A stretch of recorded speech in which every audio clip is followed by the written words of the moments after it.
Just type in American Association of Nude Recreation, and they have a list Oh. of them all around the country. Okay. Good to know. So what else did you do this weekend? Wait a minute. Okay, what is going on with this? It looks like... Sorry, Twitch had a moment there, and it twitched. Yeah, it went out. So if you guys are not seeing us on Twitch again, let us know, and we'll do what we can. Stupid duty heads. Yeah. Okay. I guess I'm going to keep an eye on Twitch and make sure it keeps moving. So anyhow, Ed, what else went on this week? That was it for me. The rest of the weekend, we just chilled and relaxed and binge watched Vikings. How is it? I love it. It's historical fiction, but the people did exist and the events actually did happen, not necessarily the way they happened in the show. And I really like it. I enjoy it very much.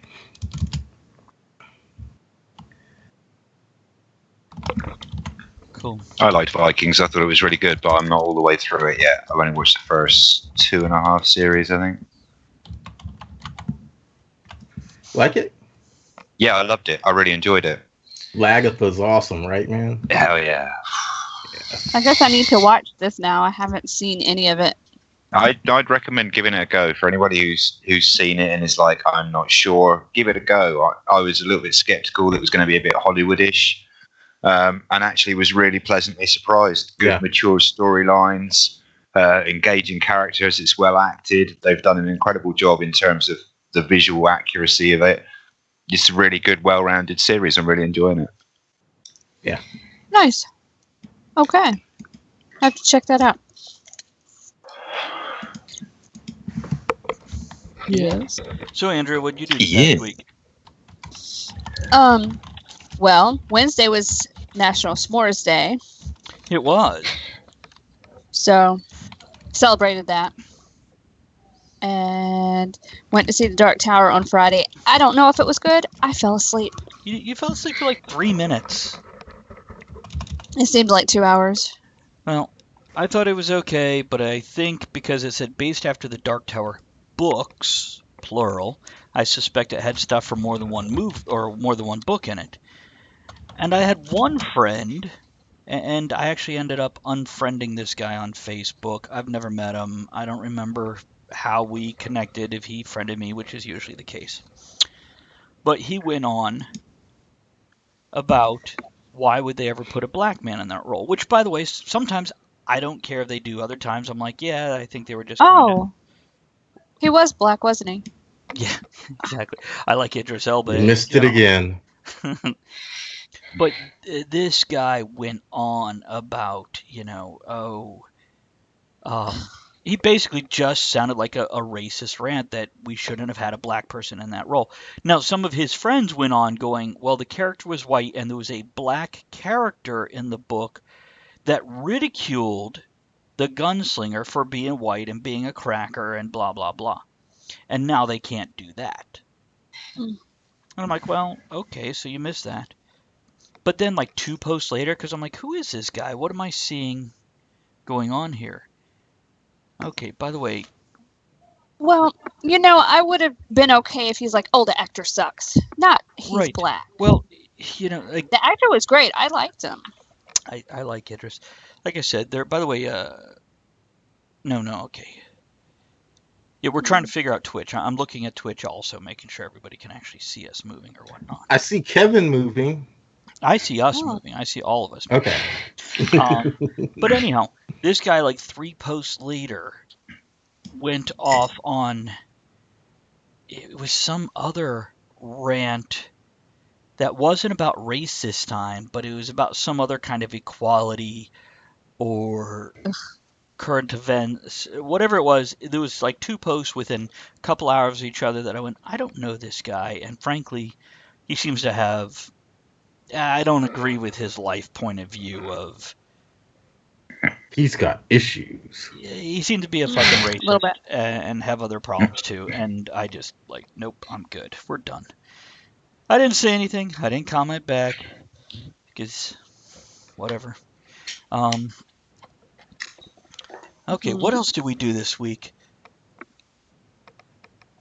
S'mores. S'mores. You want to tell about s'mores? Oh, they were invented in 1929 by the Girl Scouts. And they got their name because the kids kept saying, I want some more, I want some more. And then they just said, s'more. So now they're s'mores. You're welcome. S'mores. That's my knowledge. We also went, which you can talk about this. You ever We watched went the to- show The Voice? I've seen it. I've I seen know clips what it on is. I Facebook. don't watch it. So you know what it is. It's a reality Yeah. show. It's a reality show about singers, and the best one, it's one of those shows. Well, apparently one of the guys are from the local area, and his name is Terry Pinkard. But he goes by T-Soul, because that's much cooler than Terry Pinkard. Well, one of the little towns near me that I'm a reporter for the local paper, I went to cover this event. They opened up a new amphitheater with a water park for the kids, which is just a slab of concrete with water that shoots up out of it. A really cool playground. Dog It's got sensors on it, though. Yeah. And we go there, and they're all set up, and I introduce myself, and I meet the mayor, and the deputy mayor, and the chief of police, and I go over to talk to T-Soul, the star of the show, and his entourage runs blockade. Gets right between me and T-Soul. I'm like, cool. I just want to let you know I'm with the local paper. I just like to ask him a couple questions, keep him 2 minutes. And they're like, well, he's talking to this guy. I'm like, great. Well, how about I just follow you at a respectful distance, and when he has a moment, you just flag him over to me. They're like, well, after this, we're going over to the dressing room to change. I'm like, cool. I'll come hang out where you can see me, and when he comes out, before he gets on stage, you can talk to me. He's like, yeah, we'll do that. Finishes talking to the DJ. They surround him.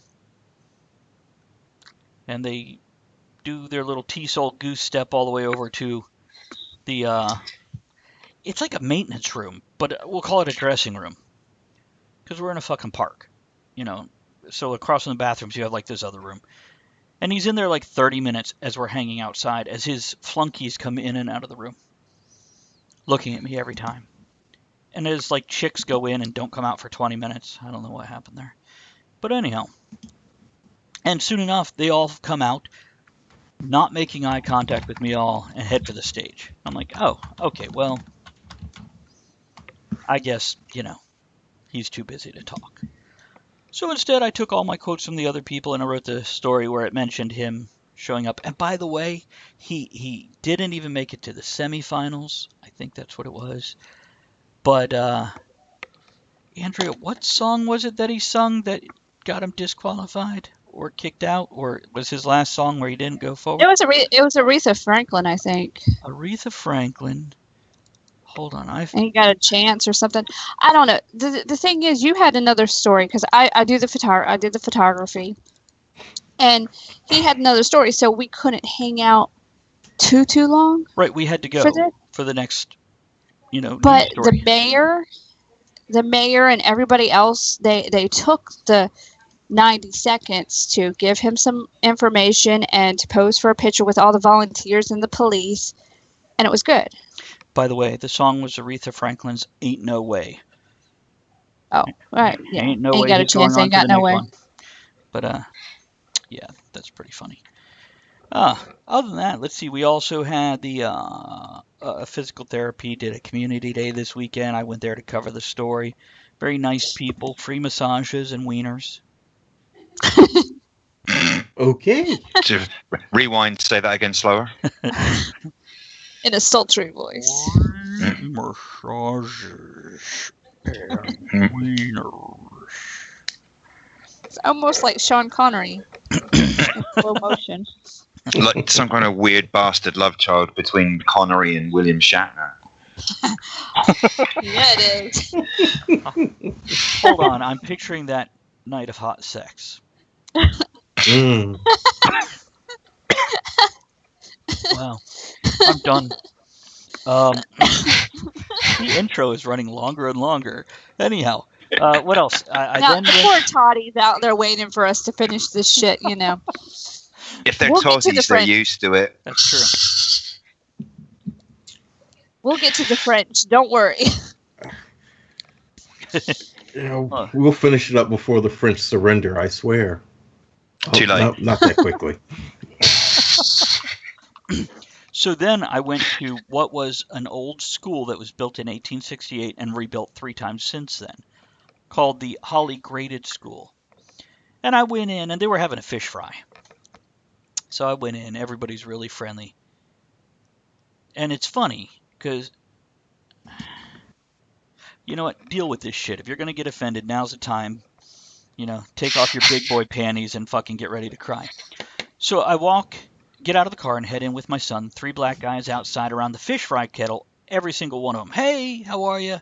Go in the back door if you want. You don't have to walk all the way around. Cool, man. Thanks. I head in. There's a black woman surprised to see me coming in the back door, if you know what I mean. And but I'm like, oh, You scared Ed away. I'm Travis from such and such newspaper, and who do I talk to get a little information about the event going on? And they're like, oh, let me introduce you to the president of Holly Graded School. Cool.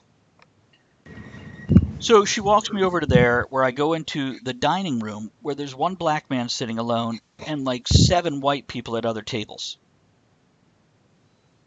And I'm like, hey, nice to meet you. Hey, I see you're eating. Why don't I go take pictures of the building and the art and everything else going on in here? You finish eating and come find me. And as I, he's like, cool. I turn around and there's a white woman behind me. Hey, I'm so-and-so from another paper. Glad to meet you. She's very nice. Nothing wrong with her. And I'm not knocking that there was one black guy at the table and all the other white people at the other tables. I just happened to realize that. That's all. So I walk around to look. And as I walk through some of the rooms and look at the different local art, because they've taken this old school, turned it into a museum and artist alley and stuff like that. I go back into the main hall, and there's 2 older black guys sitting there talking to each other, and they look up at me going, hey, here's some information about the crap in the cabinets or on the wall. And I'm like, cool. Am I allowed to look in the other rooms too? And they're like, absolutely. And they open the door, and it's old classroom, like with the old desks that have the chair attached to the desk behind it. I'm like, cool. And the chalkboard is right by the cast iron potbelly stove, and the chalkboard above it is actually cracked and bubbled from the heat of 100+ years. Nice. Yeah, the school actually I shut love shit down. like that. Yeah, I did too, and I'm pointing that out to my son. And these 2 black guys come in the room with me, and they start talking about, oh yeah, I remember when I was a kid going to this school. All the boys had to bring in 1 stick and throw it in the wood bin next to the stove. Ed's nodding. Ed, did you have this? I didn't have that, but my father had that. Okay. Now, these guys were probably 20 years older than me because they graduated in like 1969. The point is, I spent the next hour and a half sitting in that room with my son and these 2 guys, and the president of the thing came in and hung out for a bit, just chatting about their grandma's cake recipe that went back to the mid-1800s, how he would walk the bean fields with his grandfather, who would tell him stories about being taught by the woman that founded the school. His grandfather was born in 1882. The school was founded in 1868. And the woman who founded this school was actually a pen pal of Louisa May Alcott, the one that wrote Little Women. And, after spending this hour and a half talking to these guys, and such a simple, easy, flowing conversation, it's not like I was grilling them with questions there and giving me one-word answers. It was just a great walk down memory lane. And when I got home to write that article, I wrote it like a story as opposed to like an informational news piece, because that's what it was. That was an experience. And I enjoyed the hell out of it. That was good. That was the best news story of that day because of the guys. Nice. How often do you get to hear about, oh, I remember when I was a kid and my grandmother would make the cakes for Thanksgiving in September. And then she'd put them under the bed, wrapped in cheesecloth, and you'd pull My them mom out. used to do that, actually. Yeah. And you'd coat them with whatever, whiskey, rum, whatever you coat them with. Sometimes fruit, but you got to change that out more often. And by the time you ate that at Thanksgiving, it was It was good shit. incredible from what he's saying. I'm like, really? We don't see this in history books. We don't hear this anymore. This is That sounds exactly like how my grandmother used to make her Christmas cakes. right. You'd start a Christmas cake in like July or August. Right. Wow. And they talked about they waited for the bean fields to get is thrashed the right word? Threshed. Yeah. And then they would set up their baseball diamond where they use, bags of grain as the bases, and their ball had been used so much that the cover had fallen off and they had to tape it back on. And their bat had split and they'd put nails in it and wrap it in tape so they can keep using it. Man, that was just a day of good stories. Sounds awesome, man. Yeah. And the one guy was wearing a Vietnam vet hat, and I pointed it out to my son. And I tell you what, he almost hid that hat when I pointed at it and said that, obviously not wanting attention for it. It's something that's part of him. It's something he lived. It's not necessarily something he's looking for praise. I could almost see the, oh my God, don't tell me thank you for my service in his eyes. So. Hey, what are you smoking? It smells good. Oh, this is Autumn Evening. I like that one. Then we went to a fire rescue and they had a chicken dinner where the recipe used for the chicken is from the 1950s from a guy who worked at ran Kurjack's, who people for years called Mr. Chicken. Now, again, this is another one of the things. I showed up. The black people are in the back cooking. The white people are up front eating. Now, yeah, they are. To be completely fair. You wanted the food to be good, didn't you? This is true. I'm just wondering why there weren't more black people there getting some. But they did have white volunteers serving the food, just not cooking it. My old boss Bob is listening tonight. Hey Bob, glad you're here. Cool, bud. But he says, Ed, I prefer the term African American, not black, as my DNA results show that I am 0.1% Western African. Now, he knows how I feel about the term African American, so he's trying to get me started. So, no, I'm not going there. See, yeah, I had that problem in the 90s. We used the term black. In the early 2000s, we switched, late 90s, early 2000s, we switched to African American. And in public, I use the term African American. Around my black friends, I use the term black because that's what they were using. It was just a social, political thing. Anyhow, Gray, thank you very much. Yes, I love stories like that. I love days like that. Gray says in the Twitch chat, that's pretty cool, Travis. Reminds me of something Souls Heiston wrote about how much we can learn if we take the time to listen to people we meet. I actually put that in the news article. About that. Yeah. I put that in the news article that, this is something I told my son is you can't. The only way you will learn about these things is by talking to somebody else because you will never live it. Oh, another interesting story. They told me about when they were in high school and they were on the football team in their black school and they were last place in their league, division, area, whatever. They went at night after dark. They went to the white high school and played the white team when nobody else was around. And now this was the second place white team in the white schools.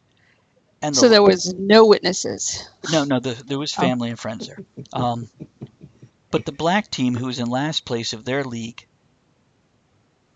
totally beat the white team, who was in second place of their league. And yeah, he's like, and yeah, I'm like, so were they upset about that? He's like, no, the players weren't. The players were fine. The people in the stands, on the other hand. And you couldn't go up afterwards and like give a bro hug and a high five. No, you could walk by and mutter. You can give a little nod and mutter, good game, but not loud enough anybody can hear it. And I'm like, huh. That'd be in the mid-60s, by the way, just so everybody knows. Anyhow, that's what I did this past week. I don't. Awesome. Is there anything else? I think that was it, right? For now. Yeah. We probably should go. What, Ed? I want to do some quick shout outs to some other people that have joined us since we started. Robin's here. Hey, Robin. Hey, baby. Hey, Robin. And I can't do it as well as Kevin can. But hello, Victoria. And Kevin, take her away. Hello, Victoria. God, I wonder if he could say hello to me like that for once. Damn. Hello, Travis. I think I just pooped a little. Ew. That's not a good response. Especially for you, Andrew. You're the only one in the same room as him. Hey, Kevin, I like to call that auto-lubing. Oh, God. This is not the third hour yet. It's descending that way pretty fast, though. So, shall we go into a song and come back with the actual topic and let Kevin talk? Because we're now 20 minutes away from This Week in History. We can do that. Okay, what do we got first? Oh, Kevin, I made up the playlist just for you, considering the topic. So the first song is by Ugly Kid Joe. I hate everything about you. Hate everything about you. Be right back, guys.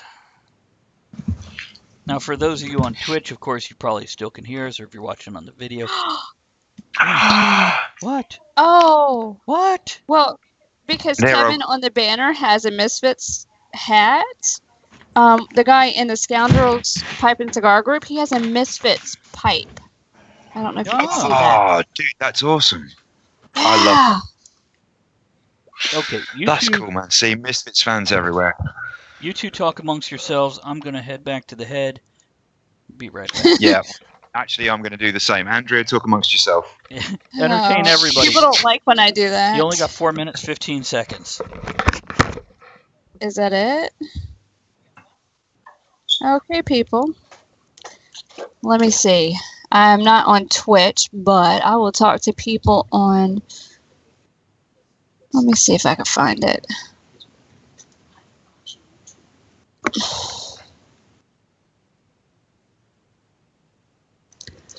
Okay, Twitchers, hold on. I'm going to log in and I could talk.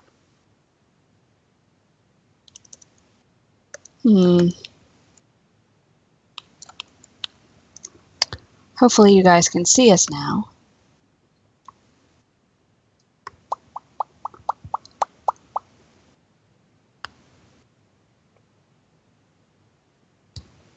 Oh, look.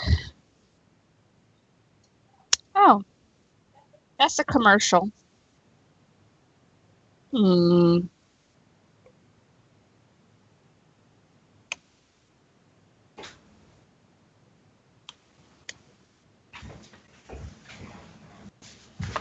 right.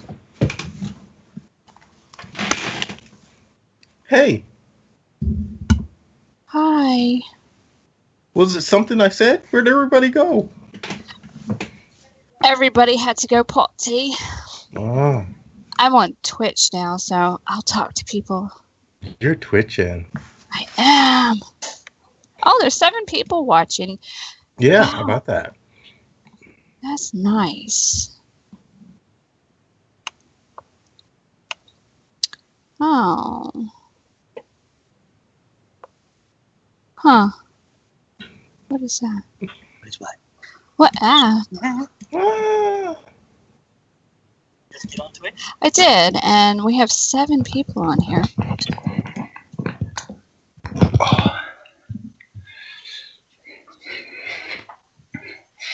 What I miss? Months, depending what temperature you stored at. Why? Just wondering.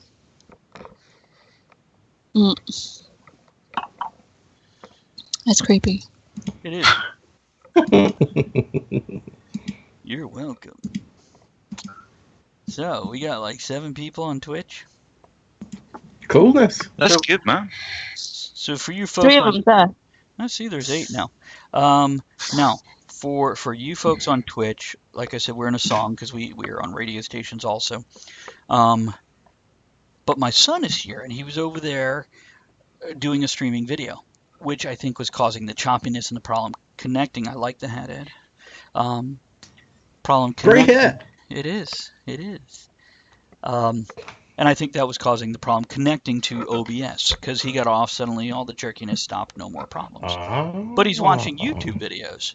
So I'm wondering if he could go on Twitch and watch the show without a problem. I don't know. We've got about 50 more seconds before we come back live. Cool. Kevin says with intense interest, Kevin, your camera is smaller than everybody else's. You are in a little square box. Everybody else is in. I noticed that. We might have to tinker with that before the next show and see if I can work out why. Yeah, might have to work on that. Kevin has a little box. I do. It's probably in your camera settings.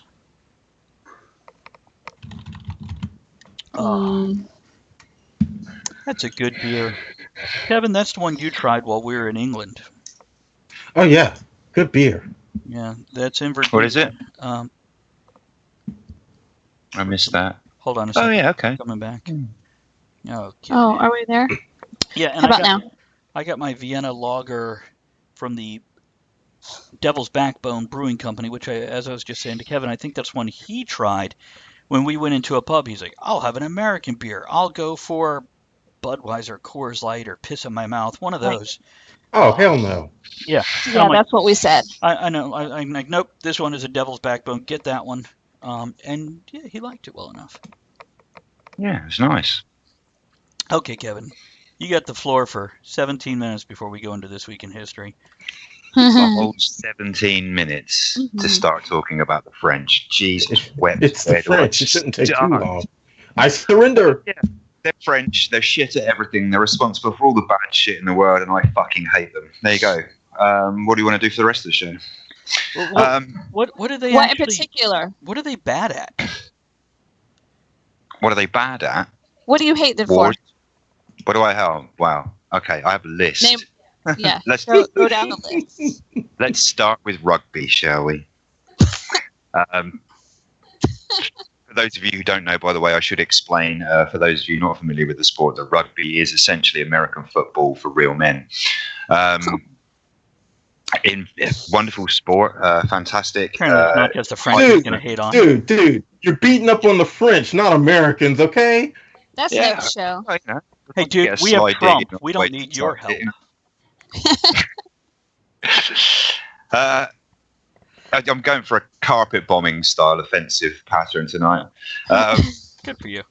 Rugby. The English have a long history of inventing sports and then doing the rest of the world the enormous favour of instantly becoming incredibly shit at them and never winning any titles or cups involved to do with them ever again. Because that's the kind of magnanimous people we are. We like other people to have the glory. And by not coming first, it enables us to indulge in our favourite national pastime of whining. It's like sex, not coming first and a lot of whining. Well, yeah, this is true, yeah. I find a lot of whining helps to... Anyway, let's not go there. The very first ever game of rugby played between two countries rather than two local teams here in England was between England and France. And France had the extreme discourtesy to beat us by 1 try in the closing minute of the game. Thankfully, since then, England and France have faced each other a total of 89 times at international rugby, and we are currently 47-35 up. So suck that one. Well, wait French. a minute. No, that's not quite true. Because what about the draws? 7. See. 7 draws. Yeah, Even if you add them to, even if you class them as French wins, we're still ahead. Yeah, but it's not even like a 2-to-1 odds. It's not that big of a difference. Well, of course it's not. This is a British team we're talking about. The fact that we're actually ahead of them is remarkable. Okay, fair point. Go on.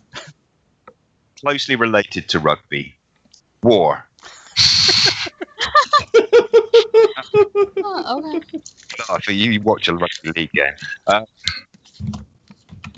Since 1066, since the Doomsday Book and the era of William the Conqueror, England have fought 35 wars against France, which is not bad. You consider that one of those is the 100 Years' War, which actually ran for 116 years. We won 23, they won 11.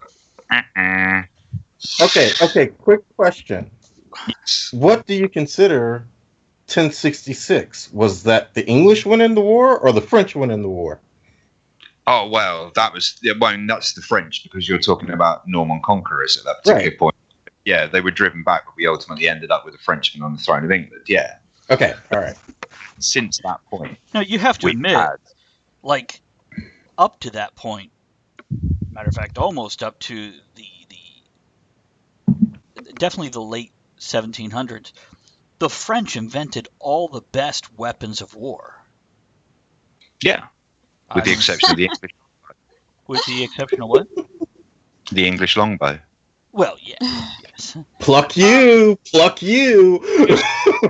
English longbow devastated French armies until they came up with ways to counter it.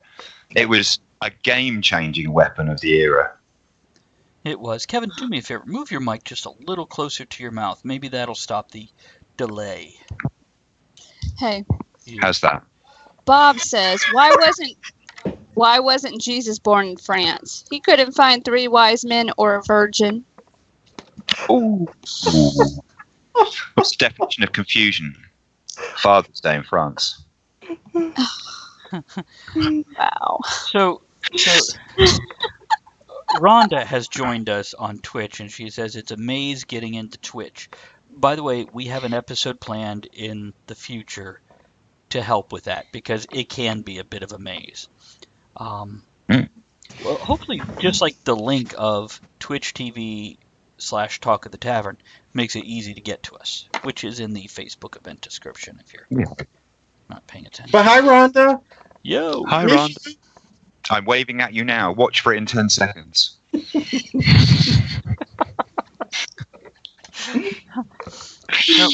And there it is. So the French invented the trebuchet, which, by the way, kicks ass over the English longbow. Just saying. Yeah, I mean, they're not even in the same class of weaponry. Well, no. That's like saying that the cannon whipped the ass of the hand pistol. Well, yeah.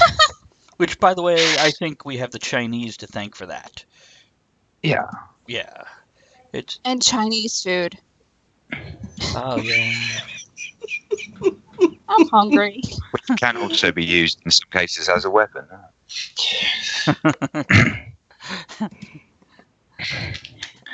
That's a pretty good total, though. I mean, come on, you've got to admit it. 35 wars. Well, there was that little assistant of helping out the Americans with the American Revolution. Well, since you bring it up, yes, the full statistic I've got in front of me is that we fought 35 wars against the French. We won 23, they won 11, and we both suffered one mutual defeat, the American War of Independence. I thought the French helped us with that. Yeah. Yeah, well, that's why we suffered a mutual loss. They were too busy trying to make up the side they were on. Yeah. So that doesn't count. That counts as a loss for them, even though they weren't trying to. Everything counts as a loss for the French. It's automatic. Like, I'm sorry, you showed up while 7-Eleven was being robbed, so apparently you lost. What? Your reporter showed up afterwards? French lost. So I guess we all know where Bob stands with the French. How do you confuse a French soldier? Give him a rifle and ask him to shoot. Oh. I like it. Right, shit. I was going to talk in my French accent all night and just be like, ha ha ha, oui, oui, oui. I've noticed this. So you asked me to do a show about why I hate the French, and everything I've brought up so far, you're arguing against me. It's like you're setting me up for a fall. I'm having you clarify things. I need to know. Oh, okay. Balanced view. Like when we did the men's rights movement thing, you had to come up with, it started out for valid reasons. So. Absolutely. You know what the French are good for? Thin pancakes. No, I'm sorry. They're a pile of crepe. See, now, as a chef, you That's not a have to pancake. appreciate a lot of the French contributions to cooking. Yeah, now see, I had a horrible feeling Cheese. this might come up tonight. Oh, you're gonna make me do this, aren't you? I'm gonna have to say something positive about the French. You don't have to. Oh no, Well, I don't have to, but we're in the interests of transparency and impartiality. you can disagree. Yes, the French pretty much invented modern cuisine. Yeah, you don't have to do anything. You don't have And to say anything good they used about to them. be. They But used to not be. all of it's good. No, they eat snails and frog legs. And make love with their faces. This is true. Yeah, I can't speak overly of the third, but I have tried the first two. It's a line from Last of the Mohicans. They don't have a taste for war because they eat snails and make love with their faces. Oh, okay, cool. I like that. Okay, I'm confused. Is that just oral sex reference, or is that? Very good. I'm just checking here, because, yeah, make love with your... I'm like, I didn't know the French invented cunnilingus and fellatio. They're the words, now that you say them out loud. Fellatio, cunnilingus, and escargot. This is what we will have for the dinner. That's the most amazing French/Spanish/Mexican crossover accent I've ever heard, I think. I don't know what you're talking about. That is completely en français. Oh, en français, look at you. Bashing What out about the French. the French girls? Because you always want to paint people like the French girls. I don't actually. I'm not a big fan of that French girl painting thing. I have a wonderful meme for that, which I will put up during the next. Well, did you see the banner? Did you see the French girl on the banner? Indeed, I did indeed. That's an amazing banner, by the way. I love the. Thought he looked more complete- Scottish. Yeah. I like the way you made me look so approachable and impartial. That is one sad piece of French toast. Which, by the way, is French toast French? Yes. Probably. I don't know. Oh, it is. Really? Because I know French fries. I made the joke earlier about they made French fries, which actually, if I'm not mistaken, that is not actually a French invention. So, It's not. historically, I know way back in the day, kings and queens of England were still crowned kings and queens of France. Is Queen Elizabeth still crowned the Queen of France? Or without Googling it, and I've got too many other things I'm watching at the moment, I can't give That's you the all right. exact. But that went on for quite some time because of the families that were vying for the thrones and the linking between the two of them. So for quite a while, it was a joint kingship where you had a joint king of both England and France. Funnily enough, the end of the 100 Years' War is kind of a pivotal turning point in terms of European politics, because it's the point at which England stops looking outwards in terms of trying to control territory in France and Europe. he's on a roll. And turns inwards, sorts all its problems out at home, and then later on, He's on a baguette. indeed, later on, you have the big expansion when the naval fleet begins to gain dominance, where obviously then we had the capacity to explore the world more, and we began laying the foundations for what became the Commonwealth, the British Empire, refer to it as you will. But yeah, that was kind of the pivotal point at the end of the 100 Years' War, where the issue was finally decided. The French crown became a French family's rather than a family that from England had claim to the French throne. So it's pretty much from that point onwards. You could make an argument that Elizabeth isn't really queen of this country anymore, but that's a topic for another show. He was on a croissant. Oh, la. So I do like a croissant, but I prefer them. I mean, how do you guys associate croissant? To you, is that like a sweet thing? Oh, no. Because to me, No, we put sausage and egg on them, man. Yeah. So you can have it dusted with sugar and stuff, and in England it's quite often served with like jams or preserves like marmalade. But I prefer the continental side with like either cheese. Yeah, so there you go. That's a couple of things we've listed now that the French like. Travis. It's on the Facebook page. First of all, Jamin posted the Swiss Army knife and the French Army knife. Fucking hilarious. Real quick point there. But then, Von Hegner, and I felt this was important, but I couldn't interrupt Kevin because Anyhow, He was on a croissant. he was on a croissant. I'm trying to remember what the little teeny baguettes are. The ones that are like sandwich size. We call them like. You mean petit That would little be them. bread? That would be them. I used to work in a French bakery. You know, all the bread was frozen and they cooked it every morning, but they call it fresh baked. Not made here though. But anyhow, Von Hegner said of my best friend French. Chinga tu madre pendejo y tu abuela también. Okay, that was like Spanish with a French accent at the time. He has, unless I'm very much mistaken, he has literally blended French, Spanish, and Mexican there. That is fuck your mother, asshole, and your grandmother too.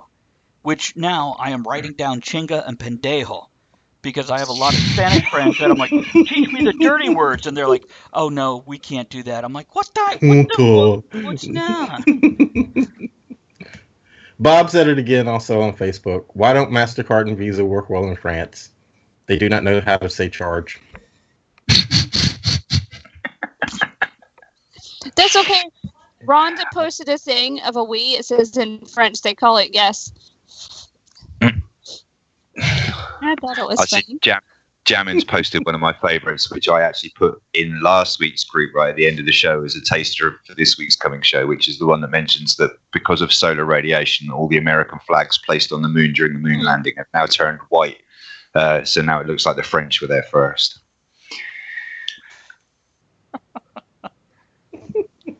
Sorry, just scrolling through the memes now, not doing the show, just scrolling through the memes. That's very entertaining. So, real quick, before we have to go into the next song, you got about 60 seconds. Why has this attitude towards the French come out? Or is this something... Is this easy to answer, or should we wait till we get back?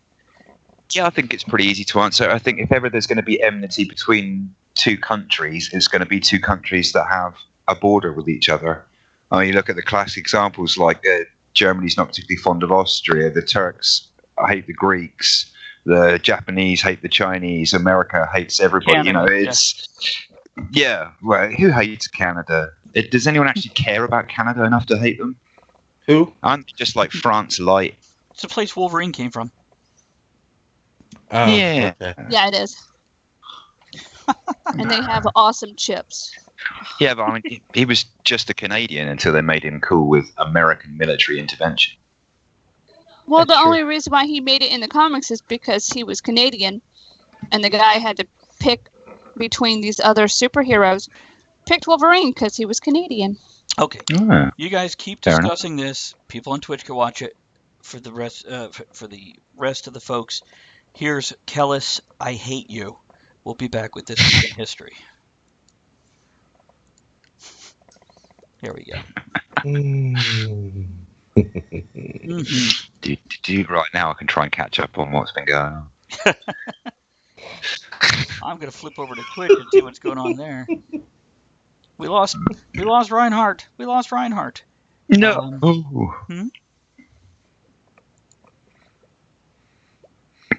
Oh, excuse me. So Had a lot of quick activity there at first on Facebook. Yeah. People were posting up a storm. it's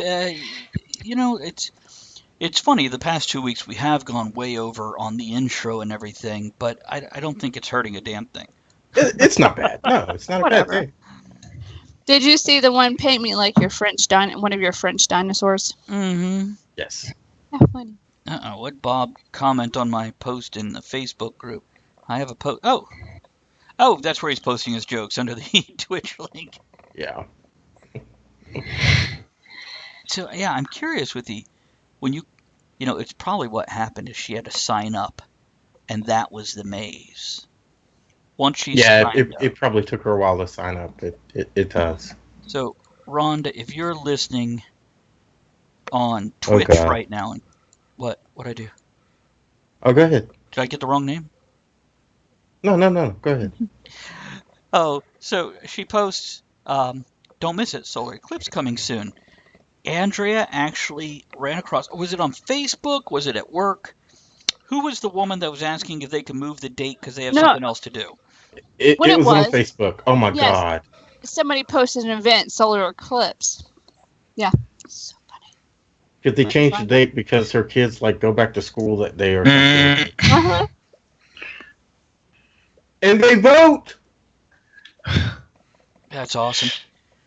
Oh, Rhonda got to learn about. Yes, Rhonda, apologize for that, but we do have a max on like all caps as well as repeated words. It stops spammers from going crazy and whatnot, as well as emojis. There's like a limit of 6 or something. So, but you'll see that. Don't worry about the warnings unless you keep getting it. Then it will like ban you for what, Andrea? Forever. Are you muted? She's eating apple. It says message deleted. Yeah. Is that what you're talking about? Yeah. Yeah. Okay. Sorry, I'm just catching up. Now, as for Malik Monk, they're asking if YouTube account. Yes, go to YouTube/Talk of the Tavern channel. Oh. YouTube.com/Talk of the Tavern channel. We do. I was about to mess that up because the document page hasn't been updated. So I know. Mess that I up know. real quick. I'm still trying to get it changed straight to Talk of the Tavern. But I'll do it. Oh, okay. have you heard of BCHS News YouTube? No, I haven't. It a other So there. school YouTube channel, 309 subscribes. Congratulations. What is a other school Nice. YouTube channel? Now we'll wait patiently while we figure out what a. TikTok. It must be public school. Pubic school. That's a hairy subject. Black Fox High School. Black what high school? Blackcocks High School. Is that Black what it Cox. I could have sworn you said Black Fox. I was picturing a high school full of hot black girls. So. I still am. Bourbon My friend- County High School. Oh, okay. I was close. You know, for a second when you were going with Whatever. Blackhawk High School, I was very much like going, God, is a guy from last week back that I had to ban 3 times? No, this is probably like a kid or something because, we're called BCHS. Oh, does that mean I got to behave now? No. It's I marked the show as explicit. Paris, Kentucky. If somebody comes in who's underage, that is their own fault. And besides, Warned, bitches. We use bad language. okay, this has turned into a commercial for somebody else's YouTube channel. Good luck hitting your goal, buddy. We're coming back with the show now with This Week in History. Just got to do the little intro thing here. This week in history. Another 25 Find seconds. stuff to- Another 25 seconds. We're okay. We're all good. I know. I get told that all the time. You wants to subscribe right now. Wants to subscribes right now. I'd love for you to go to my channel and subscribe to it. How about that? Oh, Paris, Kentucky. Okay. And we're coming back in 5. I am running a show right now. I don't have time to pop over to YouTube. Okay, Ed, what happened? This week in history, shit happened, y'all. Hey, Matricula. Hey, baby. August 13th, 1953. You ain't nothing but a hound dog. Hound dog is reported for the first time by Big Mama Thornton. Really? It would spend 7 weeks. Yeah. Yeah, she did it rough, too. You ain't nothing but a hound dog. Yeah. I have to listen to that. It's a great version. Yeah. Nice. It would spend 7 weeks on the R&B chart. Elvis Presley would record the song 3 years later, and it would spend 11 weeks on the pop chart. Nice. See, we can't have nothing. Is that Big Mama Thornton? Is that the one that Queen Latifah played in Chicago? I don't. No. No. No, that was Mama Morton. Go on. Yeah. Oh, I'll write that down. We're going to talk about cabaret. Mm-hmm. August 19th, 1812. Let's see. Did we fight the French in this war? No, we fought the English. Old Ironsides earned its name. The newly copper-clad frigate USS Constitution engaged in battle against a British frigate off the coast of Nova Scotia and won. Witnesses to the battle claimed that it appeared that the English shots appeared to just bounce off the side of the ship. By the end of the war, old Ironsides had sank or captured 7, I'll just say 7 ships. She is the oldest commissioned ship in the American Navy and the only commissioned ship that has sunk an enemy ship in battle. Wow. Nice. Oh, by the way, William Kircher just replied to Talk of the Tavern's tweet about him. Oh, that's Cool. fabulous. Awesome. I'll just let That him know is we cool. just mentioned it on our live On the show. broadcast. Yeah. You know, listen to the show, give us a plug. I'll let him know we have lots of listeners Kevin, I'll have you to know, Even when New I was Zealand. searching in New this Zealand. in history, I was trying to find bad French shit for this week, but they didn't pick up nothing this week, man. I don't know. No, they bailed out long before they were actually blamed for anything. August 19th, 1964, Twist and Shout. The Beatles kick off the U.S. tour at San Francisco's Cow Palace, opening to a crowd of 17,130 people. And the Cow Palace was only supposed to hold 17,000 people, so all naughty. Mm-hmm. Current events. Travis, you got a current event you want to talk about? Do I want to, or do you Somebody want has to? one. The string What Disney happened launching locally? something. Who put that in there? Hold on a second. Let me scroll down. I'm not even on the document. Oh, on Twitch. That's for later. That's mine. Is it We for haven't later? got to me yet. Okay. That's for weird news. Well, So, current I'll events. go. Ed, go. If you're in the United States, then you know that there was a clash in Charlottesville, Virginia this weekend with white supremacists that were marching to save the statue of Robert E. Lee, as well as spreading their hate. At last count, I haven't been keeping up with this, so I don't know exactly. There were 34 wounded and 1 person died. Oh, I didn't know anybody died. Yeah, 1 person died. She got run over by a car. Now, the guy that ran over her, he didn't even belong to any particular white supremacist group. He just was there, jumped in his car, ran over a crowd of people. He belonged I to the think Hee-Haw group.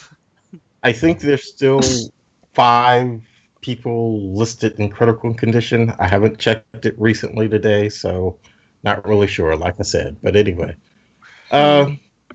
I asked Travis earlier because knee-jerk reaction. I had so many things I wanted to say about this, and some of it I think I will just save for the show that we're going to do about the Confederacy.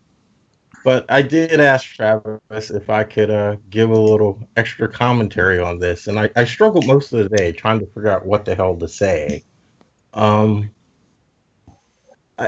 don't know. Okay. I've pondered a lot of things, and a few things before you go into that.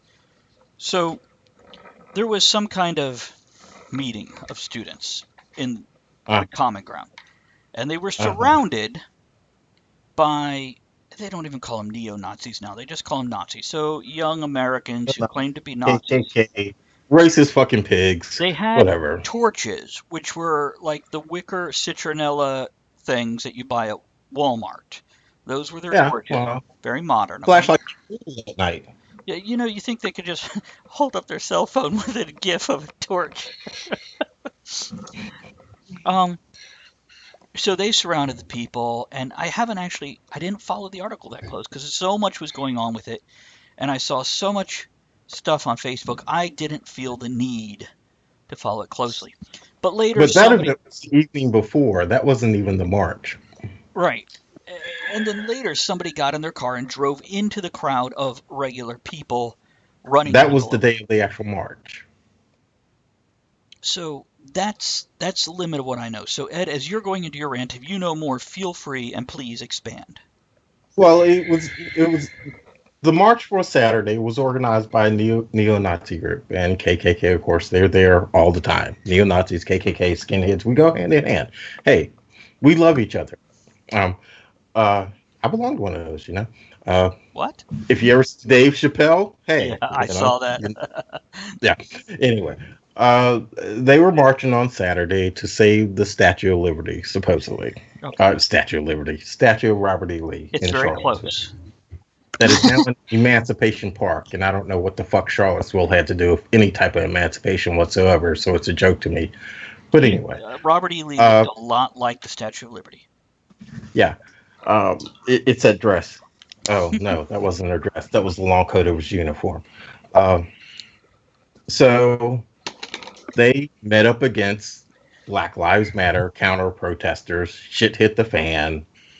You know, the cops didn't do shit. Now, People got hurt. Actually, about the cops, I heard that they routed the KKK march That was Friday night. directly towards the others. Right. And that's the stupid shit there, okay? What hasn't come out yet, unless I have missed it today, I've been checking periodically throughout the day. Did the counter protesters even have permission to march? If they didn't, why did you let them march? If they did, why didn't you make them march in a different place from the KKK? You put hate and hate together, guess what happens? Shit's going to happen. Yeah. Yeah. Right. So, I don't know. There's a lot of finger pointing and blame going on. But the bottom line for me is this, okay? We all have a struggle. Every one of us in this fucking country has had a struggle. Whether we be black, white, red, or yellow. Whether we be Christian, Jew, Muslim, or pagan. Whether we be rich or poor. But as long as we continue to blame someone else, the white man blames the black man blames the white man. It's all your fucking fault. You know? Yeah, everybody blames somebody else. Yeah, the Jew blames the Muslim blames the Christian, the North blames the South blames the North, the East blames the West, and so on and so on and so on, okay? We even blame a fucking flag, we even blame a fucking statue. Until we pull our collective fucking heads out of our ass and extend a hand and say, hey brother, how can we help one another? And stop fucking the fucking blame game going on and on and on. We're gonna have more days like this.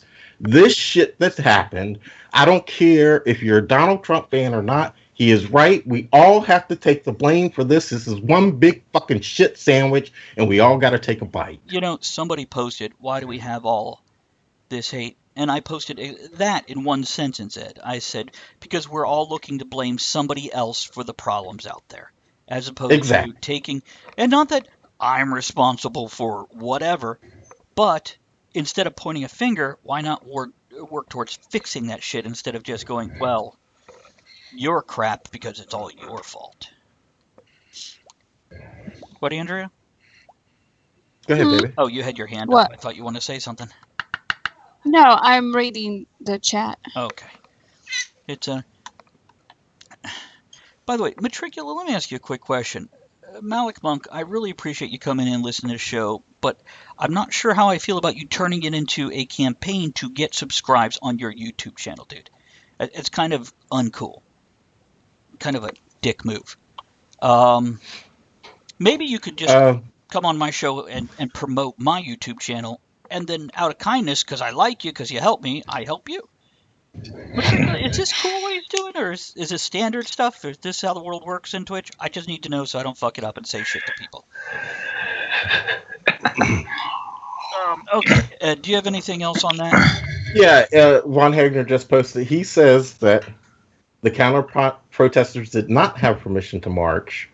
The ACLU, of all people, which I did think this was kind of ironic because apparently Charlottesville wanted to change the route of the march for the neo-Nazis, and the ACLU said, they have the right to do this. And I was like, the ACLU? And he even says that, of all people. But they confirmed that the Charlottesville police were ordered to stand down and thereby allow the riot to happen. The National Guard and state police, although present and available, also stood down. Governor Terry McAuliffe, I don't have any love for that son of a bitch anyway, was the source of that order. So there you go. So they basically said, let them do what they want and let's see what happens here. Let's see what happens. Yeah, I don't know.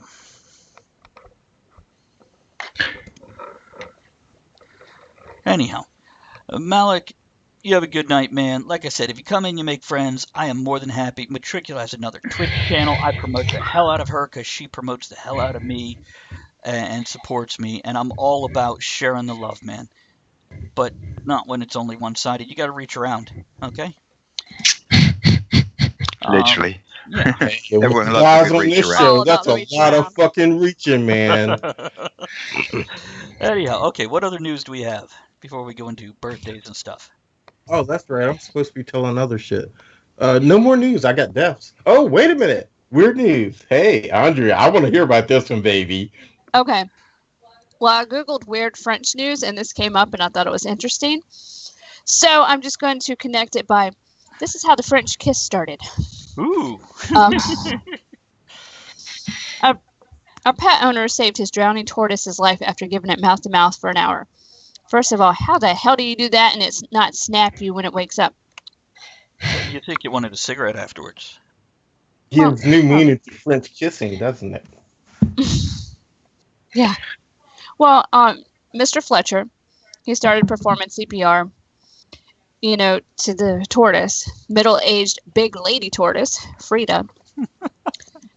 Yeah, she was. I guess he did it for a half hour and brought it back, but wow. I posted That the must link be- so y'all could read the story, but yeah. That's going to be incredibly difficult as well, because a tortoise must have really tiny lungs. I mean, it's difficult enough performing CPR on a child without killing it, but a tortoise. There's going to be very little difference between CPR and a tortoise and making out with one. Well, Can you he get put the compression? I head would in his assume. mouth. He put his mouth around the head of Yeah, the he tortoise, did. so kind of like a blowjob, but it was a blow tortoise. Or a man's penis Are on a we, cold are day? we A certain he was blowjob, aware you of don't his actually existence at the blow, time? right? I don't. What Oh, this is that going was a downhill so question, right? fast. Oh, Oh, my headache. yeah. Oh, Well, he put his mouth around her head and blew her a little while, and then massaged her chest.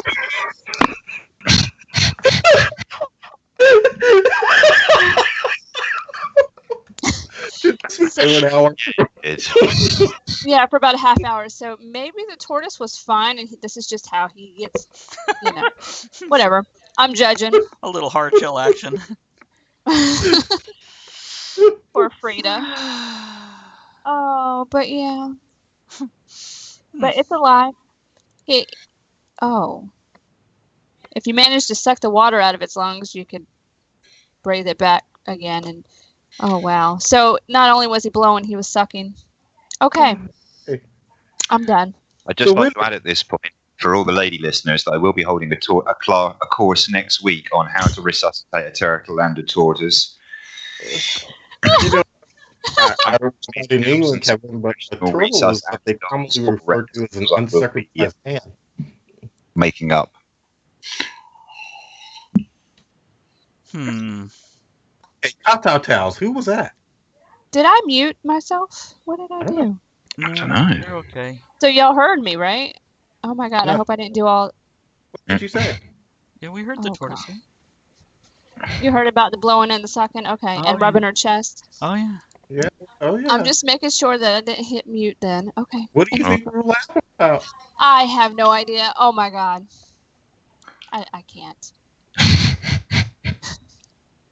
I was gonna. Yes, go ahead. I'm done. Okay, somebody got Towels. Who is that? Oh, Here's more I Andrea. didn't get him. Oh, that's You didn't me. get him? I forgot about that. That was supposed to be the weird news. Tata's house. What the fuck is he? What is this? And I looked at it. It's a towel. It's basically an over-the-shoulder boulder holder. It's a towel that goes over your shoulder and kind of cups each boob and holds them up. I actually saw this earlier in the week thanks to a post from Victoria.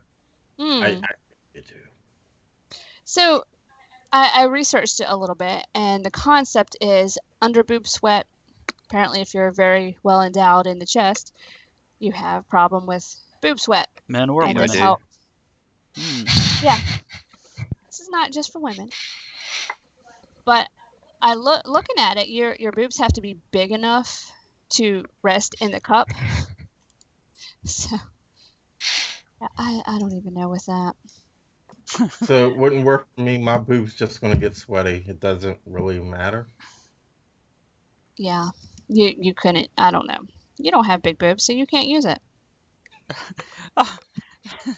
Oh, okay. Now, Yes. if you needed to hold other stuff up, maybe you could tie a few of them together. What? Wow, Kevin. Just wow. Why? You know what? Huh? A real quick Twitch question. Oh, Matricula God. suddenly had a bunch of messages blocked. What did you do? I don't know, but the one thing she mentioned about you know, the whole, I don't know, she deleted her messages. Anyhow, yeah, sorry about that, but yeah, the all caps thing will quiet it down. But she says, as a big boob person, it's amazing. I want in. See, well, you could do that. I don't have big boobs, so I couldn't use it. Whereas Edward von Hegner has just pointed out that we have indeed come back to moves again. Moves again. Oh, Can, yeah, I can forgot just about the say, top by the way, ties, but before you guys move on and do like birthdays and stuff, with reference to the previous thing that Ed was talking about, I just wanted to observe that I found it quite ironic that we got halfway through a show about the French and it was hijacked by the Germans. I guess that's appropriate. Massive.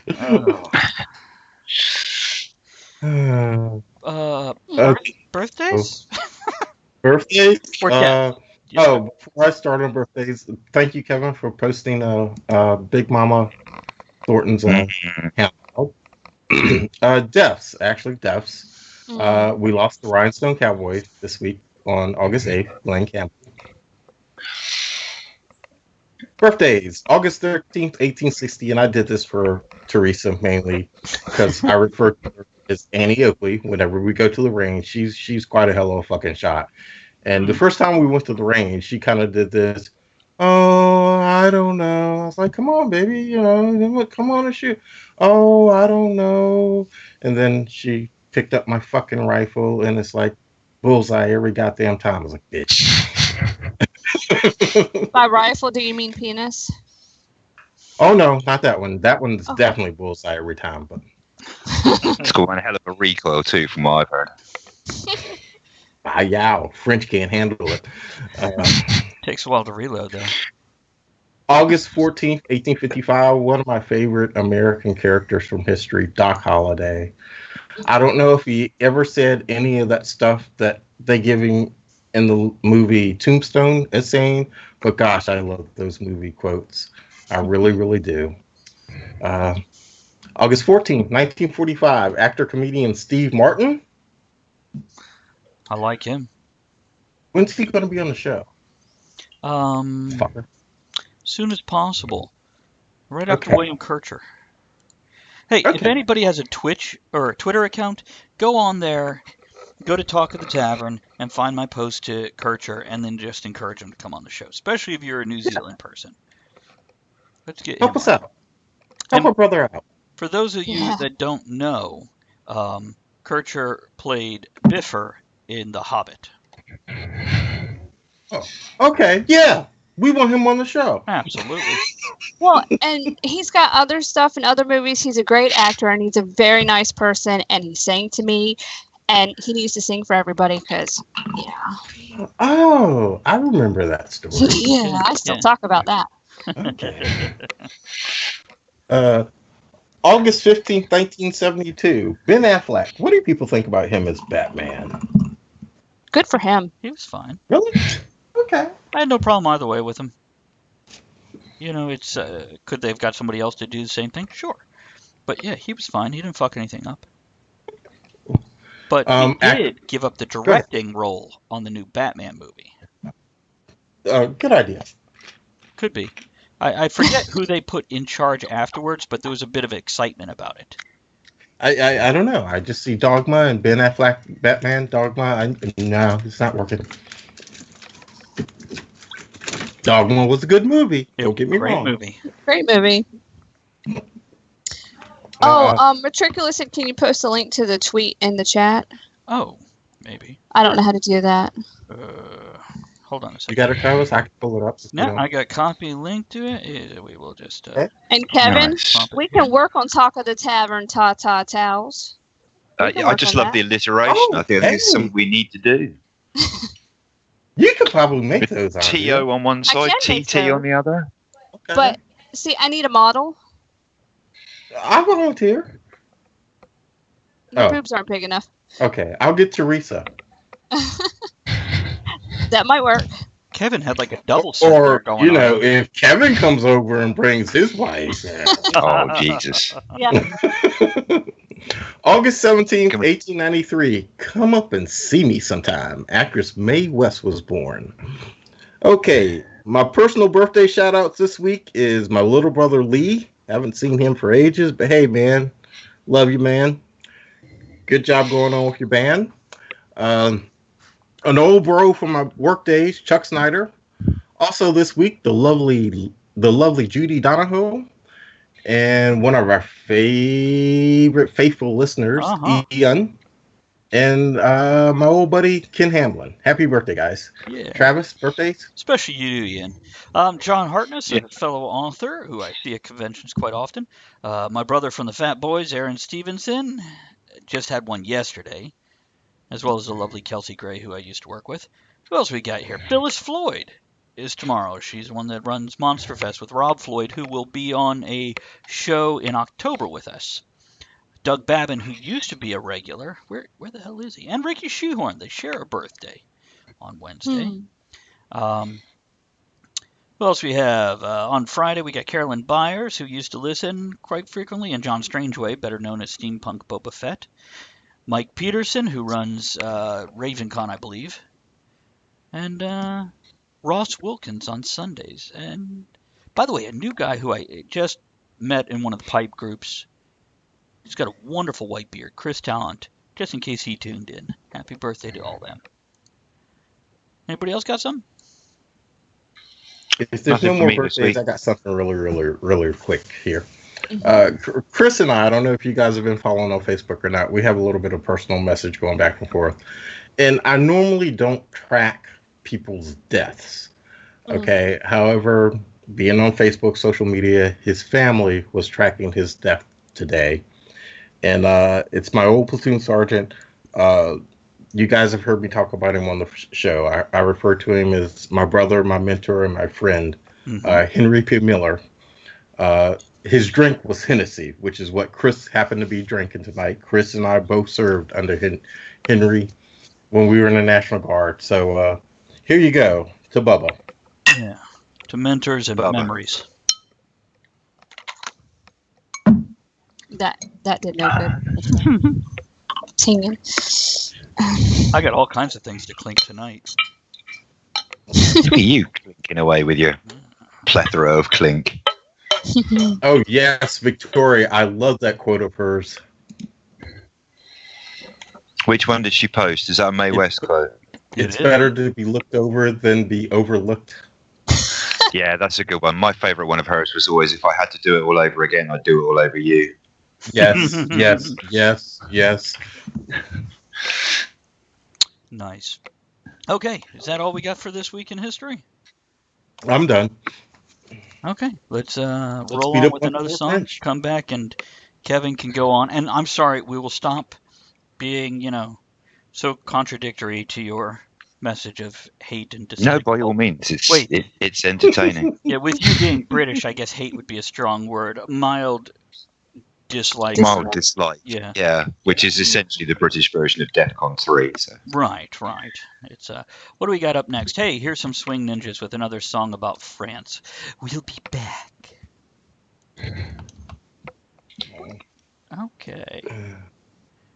Okay. Well, while we got this, I am gonna. We got 3.5 minutes. I am gonna be right back. You guys talk amongst yourselves. And Matricula, yes, want to know more about the stuff you want to thing. Can you post a link? Okay, everybody got it. Hold on. Hey, Travis, try not to drown your tours. Got a real diddlehead poking out. Oh Okay, my God. who is Navy Dad? I've no idea. Oh. Because he wants Tata towels for his low-hanging balls. Fair Yeah. play, mate. If your balls are big enough to need a towel, I say you should have one. Yes, indeed.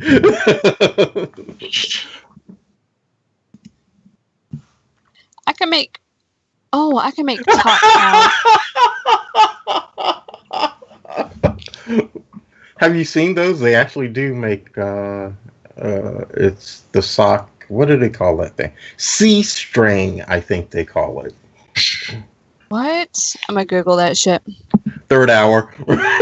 Yeah.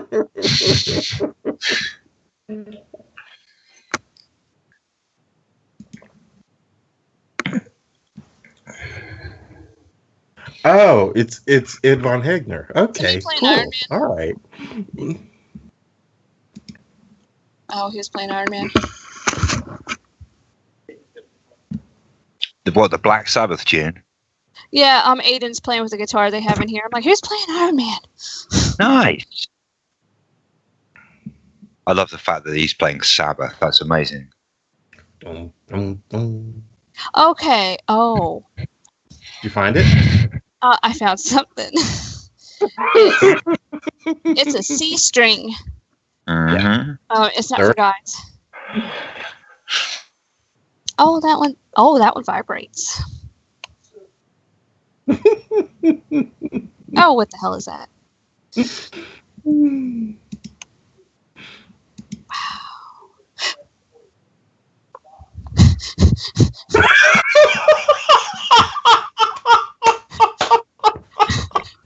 What am I missing Oh yeah, here? that's third hour. What am I missing? You'll find out in the third hour. Oh, good. Wow. I'll look forward to it. Which, by the way, in the Twitch chat, Bob says, Matricula and Bob are talking, and Bob says, this is Bob Navy EOD Dad dash Nathan. Hmm. So is it Nathan? Is it Bob? Probably. Oh, okay. I know who it is in Twitch now. That's Bob Lowell. Okay, I thought it was Ed Von Hegner first. It's Bob Lowell. Okay. Ed. He says Ed. I don't know. I'm just Okay. What the hell? What? Oh, it's a squid. And we're back in 15 A bag seconds. of tacos. A sack of taco. Oh, It's a taco sacco.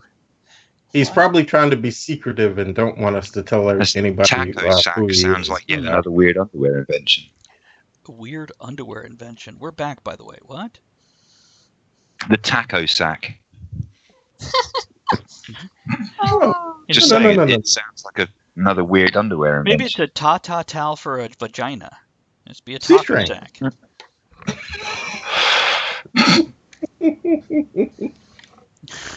All right, Kevin, take her away.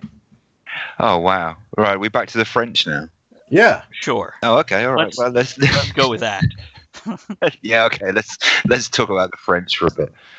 The French claim, sadly, quite correctly, that they are, if not the greatest, then certainly the most active lovers in Europe, averaging 137 occasions a year, whereas the British only manage 119. Although presumably the French give up halfway through. I surrender. So are there a lot of like submissive French people? Are they just like, I'll wear the gimp mask? I don't know about a lot of submissive. There's a lot of small French men, isn't there? I mean, let's face it. Napoleon pretty much invented small man syndrome, didn't he? Yes. I was going to say he didn't invent small men.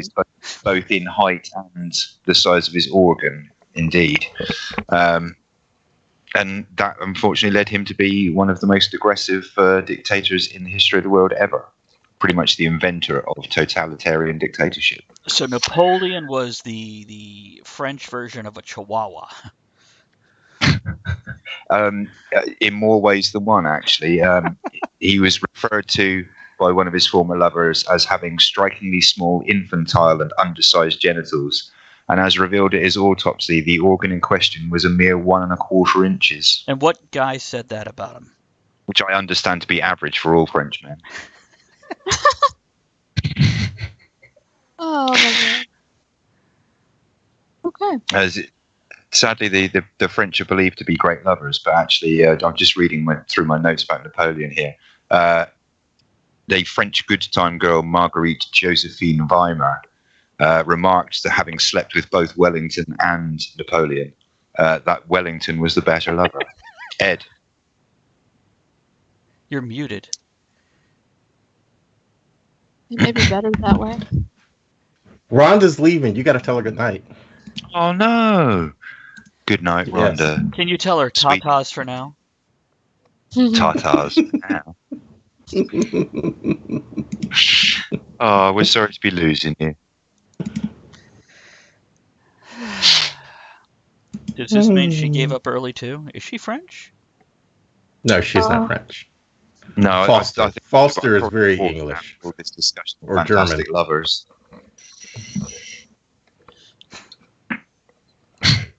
Speaking of small things, by the way, what the fuck is going on with French dogs? The fuck is a poodle? That's not a dog. It's actually That's a a hunting Ponzi dog cat. originally. And they would shave them like that so it would help them stay buoyant and float while they were retrieving things out of water. It sounds like you're making that shit up. Or like fleeing French soldiers and things, you mean?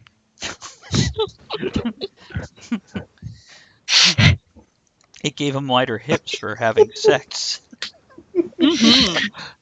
They're also, on the subject of dogs, also the most unclean dog-owning nation in the whole of the world in terms of cleaning up after their dogs. The French government removes 5,840 metric tons of dog shit from the streets of France every year. Oh, they don't have the plastic bag follow your dog around thing yet? Their culture. Huh. Okay. All right. All right. How you doing? Differences in customer service. Now, everybody knows the British are apologetic about everything, including making you wait like 3 seconds for something. As they should. Here's a comparison for you. In a survey taken 5 years ago, I think this article is fairly current that I'm taking this information from, it takes an average of 3.4 minutes to be served a glass of water in a restaurant in London. The average in Paris is 17.9 minutes. Wow. What is Really? it in the U.S.? I've no idea. It doesn't say, unfortunately. The figures I've They're got are still only waiting. UK and France. I don't know. What do you guys reckon? How long does it take you to get and sit down and get a drink? Couple minutes, I guess. I was going to say, I'm gonna bet it's not My 7 problem here is they don't stop filling up your fucking glass. It's like, hold on. I'm drinking a gallon of water already. Stop. Yeah, there's times where I'm like, no, I don't need a refill on anything. Because you're just going to throw it away. Stop wasting your 2.2 cents, whether it's soda, tea, whatever. It's not just customer service. Generally speaking, anybody from outside of France who visits France quite often is taken by the French natural abruptness, which makes them seem very rude to other nations of Europe. There is actually a type of depression which has the medical name Paris syndrome, which is a medically recognized type of depression which afflicts foreign visitors to France, caused by sustained rudeness from French people to outsiders. Makes me wonder about the U.S. again, because we might not be rude, but man, we could be assholes. Arrogant. Yeah. Arrogant. But, you know... Curious question. Oh, sorry, Go ahead. Travis. No, Go ahead. go on, Ed. Kevin, have you been to France? Just out of Yes. curiosity. Personal experience. Okay, the dark secret is out. Not only have I been to France, I've been to France quite a lot. And actually, my parents used to own a holiday home there. Okay. In a little place called Port Lucat, which is on the south coast of France, further around the coast from the French Riviera, but in the same kind of neck of the woods, a little bit further down to the south and east of the Riviera. Mm-hmm. So I've holidayed in France several times. I've been to France Holiday. numerous times. Celebrate. And contrary to my stance on the show tonight, I actually quite enjoy parts of their culture, especially their food and wine. Me too. Food and wine brings everybody together. Populated with English people, I'd be happy.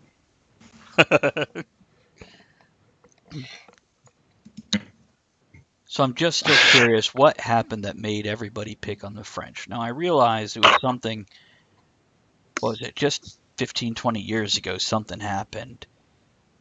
What was it that The happened? first Gulf War, where we turned everything into freedom fries, That's what I'm freedom toast. That's Yeah. stupid. Yeah, where basically, yeah, if I remember correctly, and Ed, correct me if I'm wrong, France basically allowed our enemies to fly over their territory. And we went, fuck Well, you! when the United States was bargaining with the UN, so to speak, to go into Iraq, France was the major holdout, saying, "No, fuck no, we can't go to war because we'll just end up surrendering." So, everybody said, "Fuck you," and the United States went into Iraq anyway. French were the biggest veto of every British brought motion in front of the European Parliament as well. So, okay, as an Englishman, and a number of Libya. your historical kings and queens were basically French. Yeah. Up to Richard the Lionheart. How do you really, how do you feel about that? That doesn't bother me, and to be honest, although I'm kind of playing up to the character a little bit tonight. Oh, sure, go ahead. I don't genuinely feel a great deal of animosity towards the French. I mean, there are certain instances within my lifetime I can remember that have led to strong outpourings of anti-French feeling from the British. One in particular that strikes in my mind was there was a large to-do in I think it's like the late 80s or the early 90s. I'd have to look it up to date it, but where British cattle were being shipped abroad to French slaughterhouses because it was cheaper than having the same thing done in this country. Wow. And the French actually caused blockades at the ports where they would stop English lorries and then set fire to them, destroying the lorries and obviously the animals that were in the lorries as well. And there was quite a large national uprising of protest and anti-French feeling around that time. So I remember that distinctly as a youngish child. I don't think you can really put your finger on any one thing. It's a good question. What causes this kind of sort of animosity towards the French? And I don't think you can really say, well, it was that or it was this. I think for each person it varies. It's just that there are so many examples to choose from of the French pissing other people off. But to be honest, Kevin, I just want to let you know that Navy Dad here in Twitch has posted that French lives matter. Absolutely.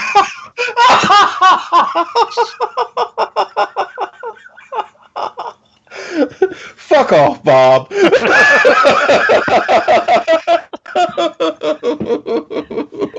I don't think that had anything to do with you. I think that just has to do with Ed. Don't you mean French American lives? No. I believe the correct term is Eastern European. Okay, I'm getting too deep in it, I know, but does it have something to do with the French always siding against whoever was fighting the British? I think that's a large part of it, yeah. That in so many military conflicts we've been in, the French have either been our opponents or have sided with our opponents in the interests of either political or military gain at the time. Matches. Yeah. Or rugby matches, which, as we've mentioned earlier, if anyone who's actually watched a proper British rugby game, is about the closest thing you can get to all out World War. Yeah, but you guys don't have fat guys that strip down and paint themselves different colors for your teams, do you? Like I said, you obviously haven't watched an awful lot of British rugby.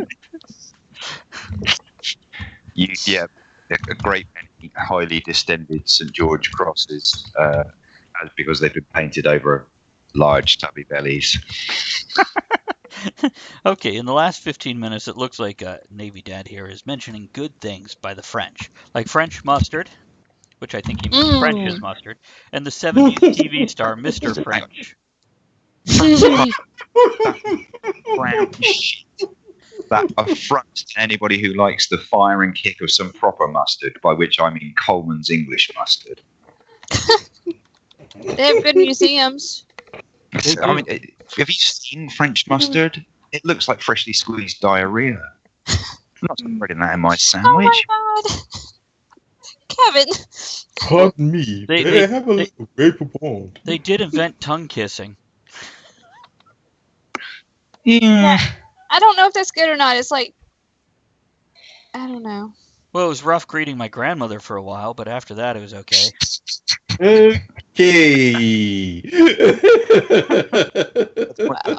Most of the French listening tonight aren't getting most of these jokes because until 1932 they had no word in their language for humour. Ooh. Hmm. Well, they do like Jerry Lewis. Uh-huh.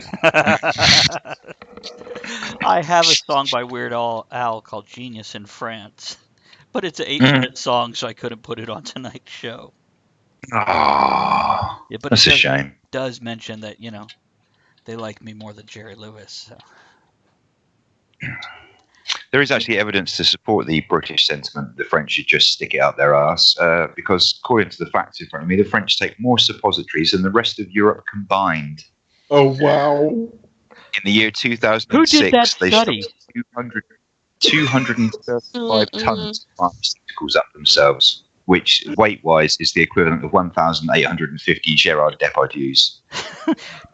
Do you have the stats on enemas right at the tip of your fingers? Ew. I don't. I was also looking for a statistic to do with premature ejaculation. I couldn't find one of those either, although I am planning on having one coming quickly. Oh. Can you just make some shit up about enemas? Yes, the French take more enemas than anybody else in the rest of Europe combined, largely due to the fact that they are born full of shit. But I hear they don't, unlike most people who spit it out their ass, they swallow.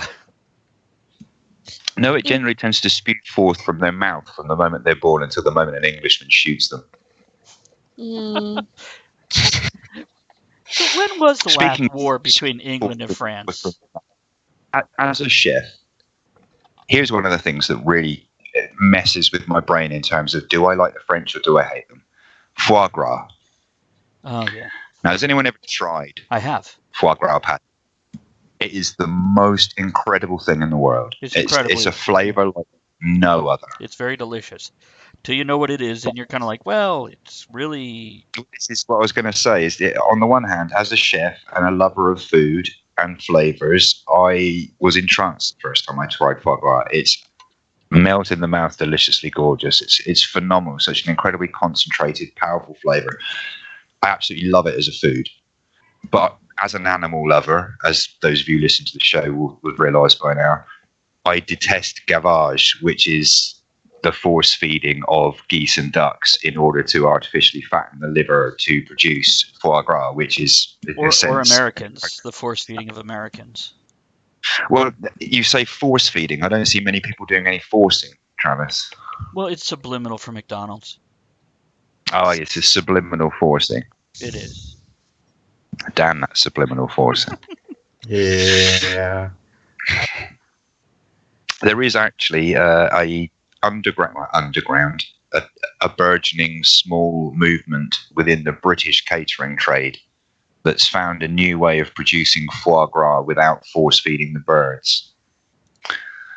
But it's a limited production run because unlike gavage, which allows you to produce fat liver all year round, you can only do this once a year, and it's based around the time of year where geese and ducks normally make their southern migration. So you make a huge amount of food available to them just before that. They will naturally stuff themselves planning on a long journey. Right.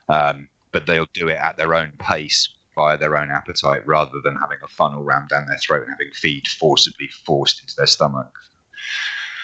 It essentially produces the same kind of product but through a natural method rather than painful force feeding. Did you see Jamin's post about Napoleon? No, I didn't. Introduces lasting legal reform, revolutionizes military tactics, catalyzes transition to modern era, remembered for being short. Yeah. Pretty much. And a shitter lover than the Brits. Notice how he didn't Like- just say a shit lover. He's like a shitter lover than the Brits. Yeah, well, I have to say that because, unfortunately, one of the statistics I've got here claims that only 25% of Brits surveyed said they were happy with their sex life, and only 23% of the French. I wonder what the So I German can't really percentage claim that we're is. fantastically better than the French as far as. I'm happy with my sex life. I don't know if my wife is, but I'm happy with mine. People do. What is that? If anyone's listening who's a woman, can you explain this to me as well? What is the attraction with the French language? Does it really sound Oh, that romantic? Gosh, and I musical? wish you had asked that question before Rhonda left. Yeah. Yeah, because that was something she was saying to me earlier today about French language. She and Rachel both French language, and I don't understand it. I don't understand that either. Okay, let me say something in French, and you tell me if you think it sounds in any way entrancing, seductive, whatever, you know? La plupart des touristes ont l'île de White avec le 13e âge, mais il y a quelques étudiants étrangers. You need to go take a shit? What I just said was that most of the tourists on the Isle of Wight are elderly people. We have some foreign students. Oh. Well, oh yeah, it's the that's only hot. It's the only entire sentence I remember off the top of my head from my French oral exam at high school. I think what it is not the language itself. It's the way it's used. It's the attitude behind it. Kind of like your voice, Kevin. You have read Bible verses and made the women get weak in the knees. It has It's nothing not to the do. knees where they can start getting weak. It is not the knees, okay? It's a little bit higher. Well, all I know is the knees fell open and the legs fell to the side. That's all I know. Yeah. It's no. He makes them tense in the higher areas. They keggled all over themselves. Oh no. Ooh. Oh, nasty. The French women have the highest currently expanding rate of obesity. I like that. The highest expanding. That Are they beating out the Americans or what? doesn't give a reference to how they compare to the Americans, only that they currently have the highest rising rate of obesity. Well, in when Europe it comes to and fatties, we're number one. Indeed, 1 in 4 French women is on some kind of mood-altering medication. Called wine. Yeah, baby. Might be Isn't why they're that not. wine? They're too wasted to make food. Oh, I don't think class wine is a mood-altering medication. Certainly that's mood just for You do Americans. here.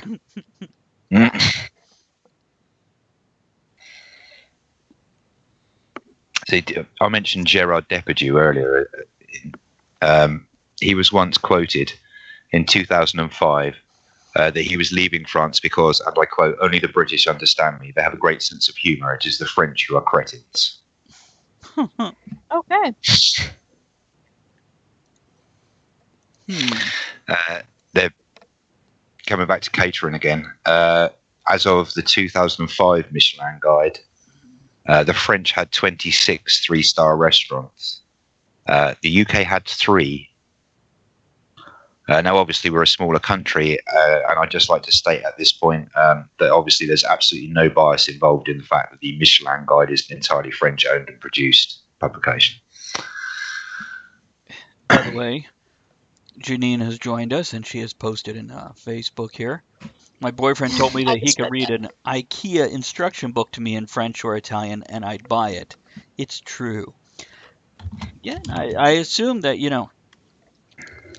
If but- Oscar started talking in French, it just wouldn't be as sexy. Travis, maybe we could re-record all of the Patreon adverts with me reading them in French. No. Here's my thing. I have an IKEA instruction book, and it's just pictures. There's no words. It's like me trying to describe all the good things I love about the French. There's no words. Does that mean her boyfriend with the IKEA instruction book would just have to do it in interpretive dance? Yeah. Oh, It that'd be was a great. mime. She's just hot for mimes. Jesus Christ. Is he here? Yes. No, I'm just reading down my list of facts. Ed, I'm not sure how you're going to react to this one. Go ahead. There is no actual literal translation for the phrase French kiss in French. It is embrasseur avec la langue, literally to kiss with the tongue. Although colloquially, it's referred to as rouler un pelé, to roll the spade. Yeah, it is. Cool. Run, Ed. Roll my spade, damn it. Did somebody post Ian's post? I can't find it. I'll go do it right now. Okay, I can't find it. Oh, it's Morticia. What? Where? What? Huh? Oh, there it is. Oh. Oh yeah, that's pretty cool. According to claims made here, the French Health Service is rated by the World Health Organization as the world's best, which goes little way to explaining how during a 2003 heat wave they failed to prevent the deaths of 16,300 elderly people. No, I think that was a plan. Oops. I was thinking like, well, with the baby boomers, now what do we do? Look, heat wave. Everybody go over here. You know, is it a difference between a man and a woman speaking French? Ian brings up a point here. Well, with the picture. Guys? Well, let me ask you this, gentlemen. I'm sorry. I was reading Ian's post. Sorry. Are there any accents that you guys, when you hear a woman speak in that accent or that language, probably more specifically than the accent, is there any language? Any language. English, Pig Latin, whatever. The language of love. That's hot.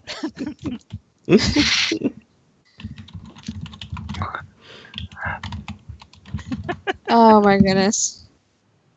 I think the French language can sound very enchanting, but I think it's less to do with what's actually being said or an understanding of the actual words, and more to do with the musicality and the flow of the language. How they're doing it, yeah.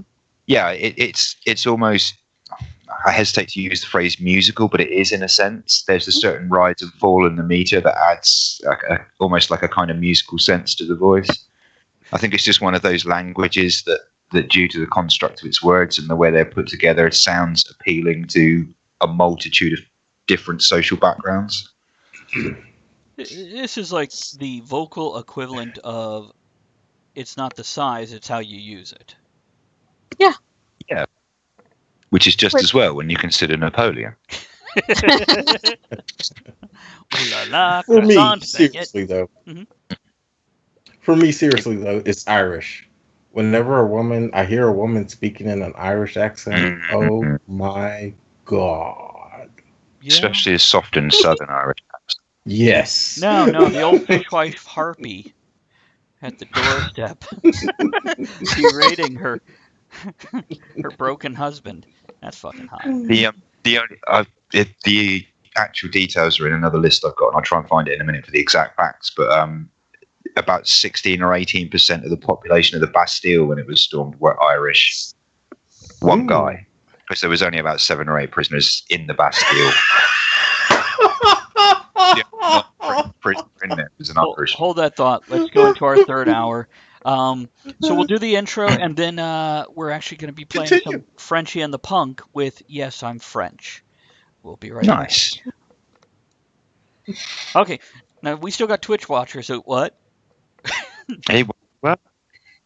Mm-hmm. So we all got quiet. What? Wait, what? Huh? Hey, there's 10 people on Twitch So now. with the accent thing, I have to agree. Yeah. Irish is very the lilt, the musical quality of it, as opposed to Australian or British or French. I have never. Attitude can be sexy, but language itself, and it's not the Irish. If you're speaking Gaelic, that's a rough language Oh, no. to listen to. That does nothing for me. But a woman speaking in an Irish accent. And it has to be a woman, yes. Yes, a woman. No, Not I'm a right there man, with no. you. I would say my drawers fall off, but I don't wear any. So, yeah. But, Your yeah. kilt goes up. My kilt flies up.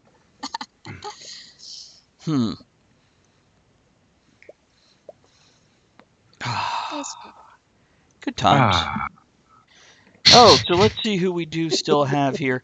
And by the way, if anybody's listening on Twitch, I am only going to mention the people that have posted. So, of course, we have Skipper, Jamin, Navy Dad, which I don't know if I should use his real name or not, because there's been like 14 different names, so I don't know which one is his real name now. Bob. I know who it is, but go ahead. And then Gray has joined us. Matricula is still there, but I think she's running a dungeon. Yeah, I think she put on her tight leather and got her riding crop and went off to in Final Fantasy 14. Nice. Is that on her video channel? Should we switch over? Fuck. Man, can you imagine what kind of draw we would get if she wore that type of leather gear for the show? Yeah. I don't think we'd get any extra, stuff. but I think we'd have trouble talking the whole time. Whatever. Be like, model. We'd all be like, oh, wait, Facebook? Yeah, there's supposed to be stuff going on there, isn't there? Yeah. Everybody will have to just leave Facebook. So we're getting into third hour. I'll tell you about this. So you guys know what Netflix and Hulu and Amazon Prime streaming is, right? Yeah. So I may be familiar. You're familiar with YouTube Red. Not RedTube U. YouTube Red. I know what RedTube is. This is... You have your own RedTube channel? Awesome. Me. I don't know what you're talking about. What you said? I need to interrupt because I have a fan listening, and I'm not going to say who it is because they don't want me to say who it is. But, baby, I love and miss you so much. So, there you go. You can go on to do what you're doing now. Bye. What's his name? Are they Irish? Teresa doesn't even know. Okay, good enough. We miss you too. We missed your name, really, but the rest of you too. So, YouTube Red is the Netflix. Yes, he is.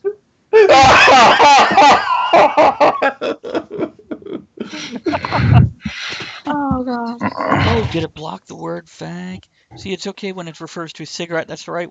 Anyhow, YouTube Red is the equivalent of Netflix, and they're doing original broadcasting and shows and whatnot. I feel like I need to wait for Ed to get back before talking about this because it relates to the future of the show. But I think I told him this during the week, so I'll go on. And Facebook now has Facebook Watch, which is doing the same thing. And I have found out that they're paying millions of dollars for the big name shows, but smaller shows they're paying thousands of dollars per episode, $5,000, $6,000 an episode. And we're coming back here. Hold on a second while I bring in the radio stations, and we're back in the third hour. We're discussing the future of the show in reference to Facebook Watch, which is a new service they're offering that is their version of Netflix and that sort of thing. Not RedTube. No, that'd be YouTube Red or Netflix. But anyhow, if anybody knows how to submit a show, because they want themed shows that are the same theme each week, I figured Talk of the Tavern would be wonderful for that. How nice would it be to get a paycheck for each of us for running the show each week? That'd be pretty awesome. I could envisage being a large amount of it being funneled back into the show in liquid form. I'm going to type it out for you, Kevin, because I don't want to say it out loud. What's it called again? Facebook Watch. Facebook Watch. Okay.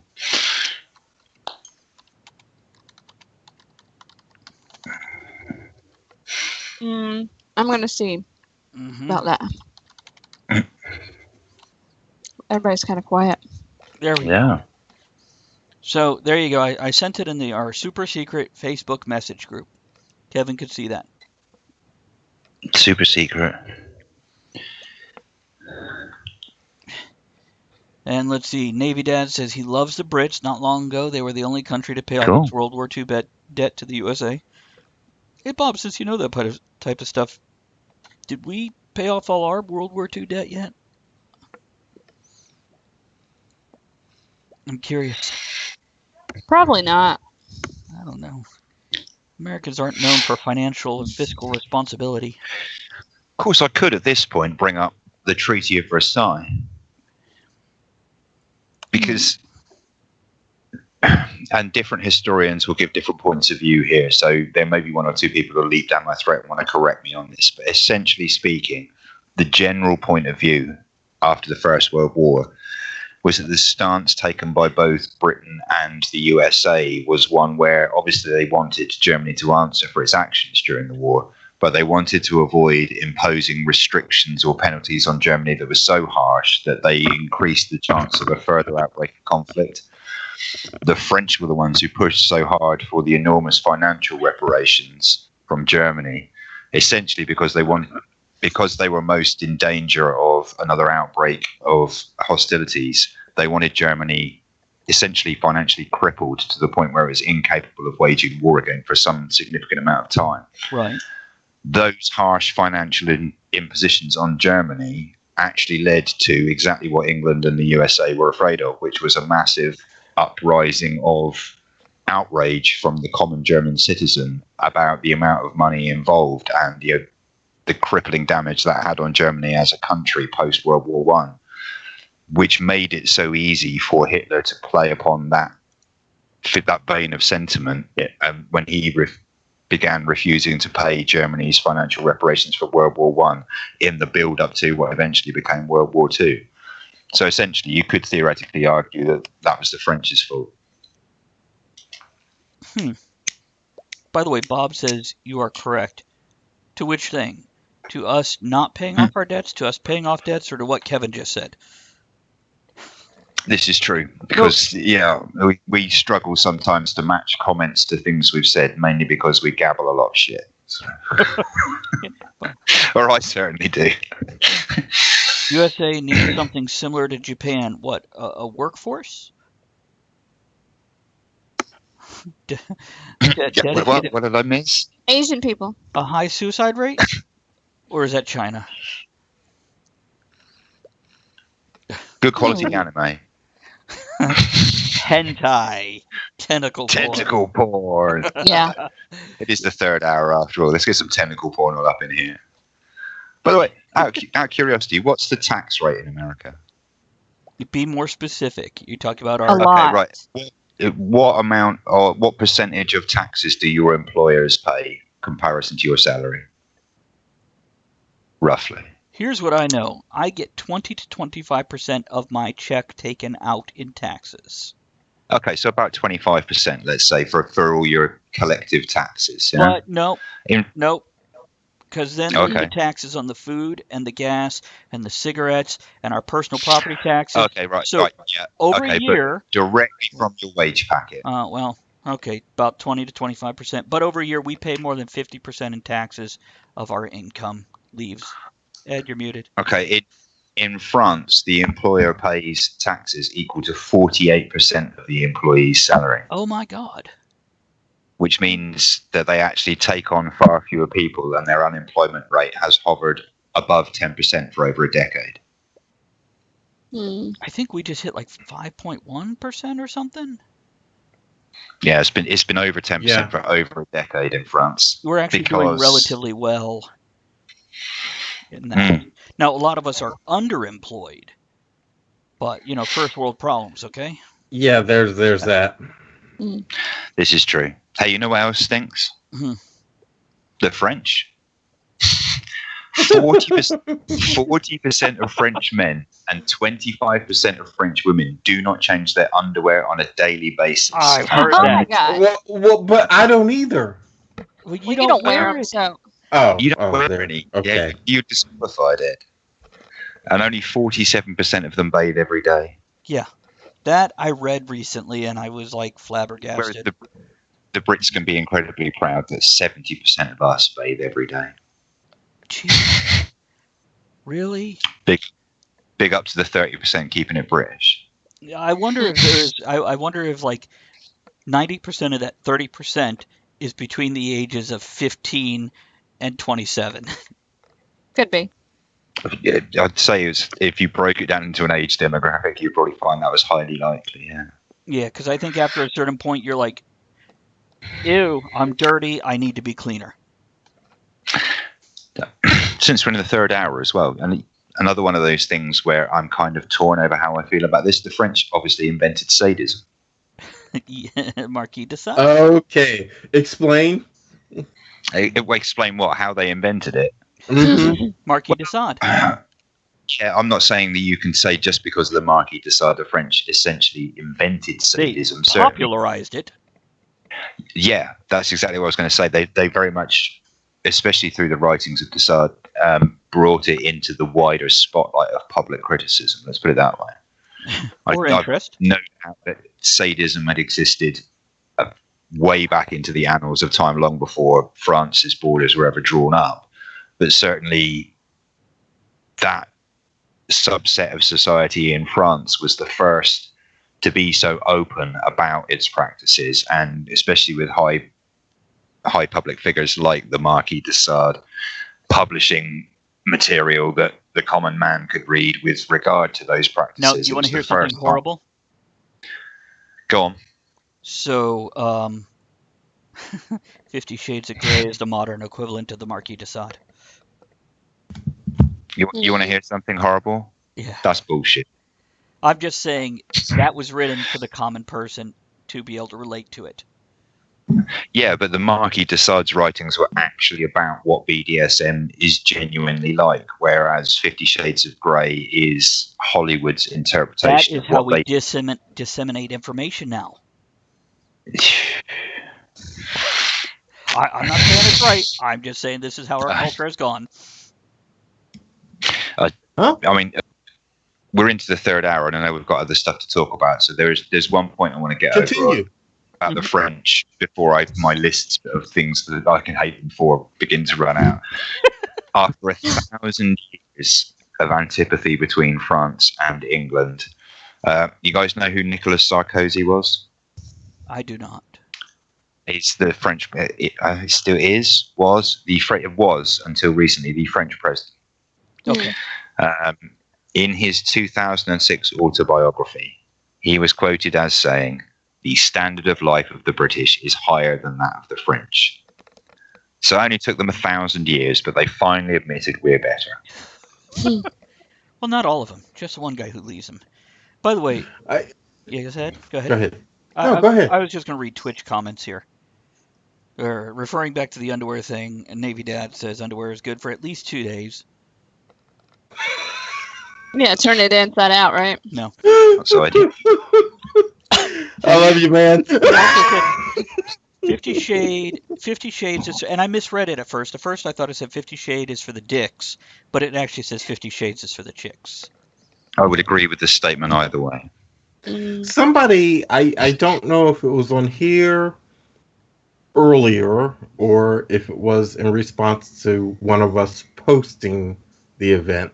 Somebody was talking about good things about the French, and they mentioned the Three Musketeers. Uh-huh. It's written by a black man, people. Say that again? It was written by a black man. He just happened to have a... You know, that reminds me of the episode of Deep Space Nine where Sisko goes back in time into a writer's body in the 50s. One of the better episodes. Really good episode, yeah. It is. And, yeah, there's a point in time where they're like, oh, well, we write this sci-fi magazine that comes out once a month, and the readers want a photo of the half dozen or 8 writers or whatever. But now you're a chick, you need to be sick that day, and Sisko, who the character is a black man, so's the actor, by coincidence, he's like, I guess I should come in late or be sick that day too. And then they're like, well, you understand, don't you? The whole episode was about him wanting to write science fiction with a black man as a main character and how society wouldn't accept it back then. Oh, by the way, Mayday 18 says, all I think about when it comes to the French were the Plantagenets. Plantagenets. Oh, tell me about Edward that. the First, Edward the Second, blah, blah, blah, blah. Okay, we went over that a little, didn't we? We touched on that. We talked about Richard, but not really the Plantagenets. I think, was the Plantagenets Anjou? Was that their... Yeah, that's right, yeah. Okay. You know, I'm so glad you guys are here, because as much as I know about history, there are so many holes in my knowledge. in the internal struggles for both the English and French thrones around the period of the 100 Years' War, which is what we're talking about, there were essentially 4 big families in France, all of whom had, to one extent or another, claims to the line of the throne, and the Plantagenets were one of those families. It sounds Someone like some mentioned kind of scientist thing. Plantagenets. we discovered another Plantagenet. Sounds like something that wasn't quite good enough to be a planet. Pluto is Poor a Pluto. Plantagenet. By the way, Mayday also says, I don't know who was worse, them or the Tudors. This is true, yeah. Well, the Tudors got to be their own honest, I TV think series, so I don't know if that makes them better or worse. there's a fine line to draw between the two, and it is a very fine line. They were both pretty terrible. Well, The what if you draw Tudors the fine especially, line like they're French women? or a line fine. But I used to work. Actually, in defence of the French, one thing I should say, he's never likely to listen to this, but just in case he does ever drip by, and I will tell him that I name checked him live on air. The greatest front of house manager I've worked with in my entire career was a Frenchman, Ludovic Peck, Ludo to his friends. Hey, that's Ludo the same was name as the guy from Labyrinth. yeah, and remarkably similar appearance as well. No, Ludo was, if you picture every kind of horrific stereotype about the French, and Ludo, if you're listening to this, I'm sorry, but you'd be the first person to admit it's true. Did he have this mustache? He didn't have that mustache because that one's yours. What a racy brother. Small thin mustache at one point, but he had the large beaked hooked nose, red face from drinking too much wine. He was very short. Hey, small here's man to drinking syndrome. too much wine. He was phenomenally talented. He was, in fact, at one point, I believe, forgive me if I get this wrong, Ludo, he was like something like the 6th or 7th ranked sommelier in the entire world. The man seriously knew his stuff about wines. Mayday. Like So he's Gerard Depardieu. Why? Well, the entry qualification for the competition that he entered, which gave him that ranking, just to get into the competition, he had to be sat in front of a computer at a predetermined time, and he was emailed an 8-course menu, and he had exactly 12 minutes to, off the top of his head, come up with 8 wines, to match the 8 courses, and email it back to the judges. And that was just to get into the competition. That's impressive. But yeah, he really knew his stuff, but he was wonderfully abrupt. Only when he had to be, but he was the nicest guy. I worked with him in a particularly posh hotel, which was just shy of a Michelin star at the time, and every Christmas this particular hotel does a lunch for the locals in the village where they're based, because they appreciate that the hotel during the summer brings a lot of what we call DFLs on the island. That's down from London. It's people who have second homes on the island, rich people who holiday Would here. that be dumb fucking Londoners? No, that's down from Londoners. Oh, I was close.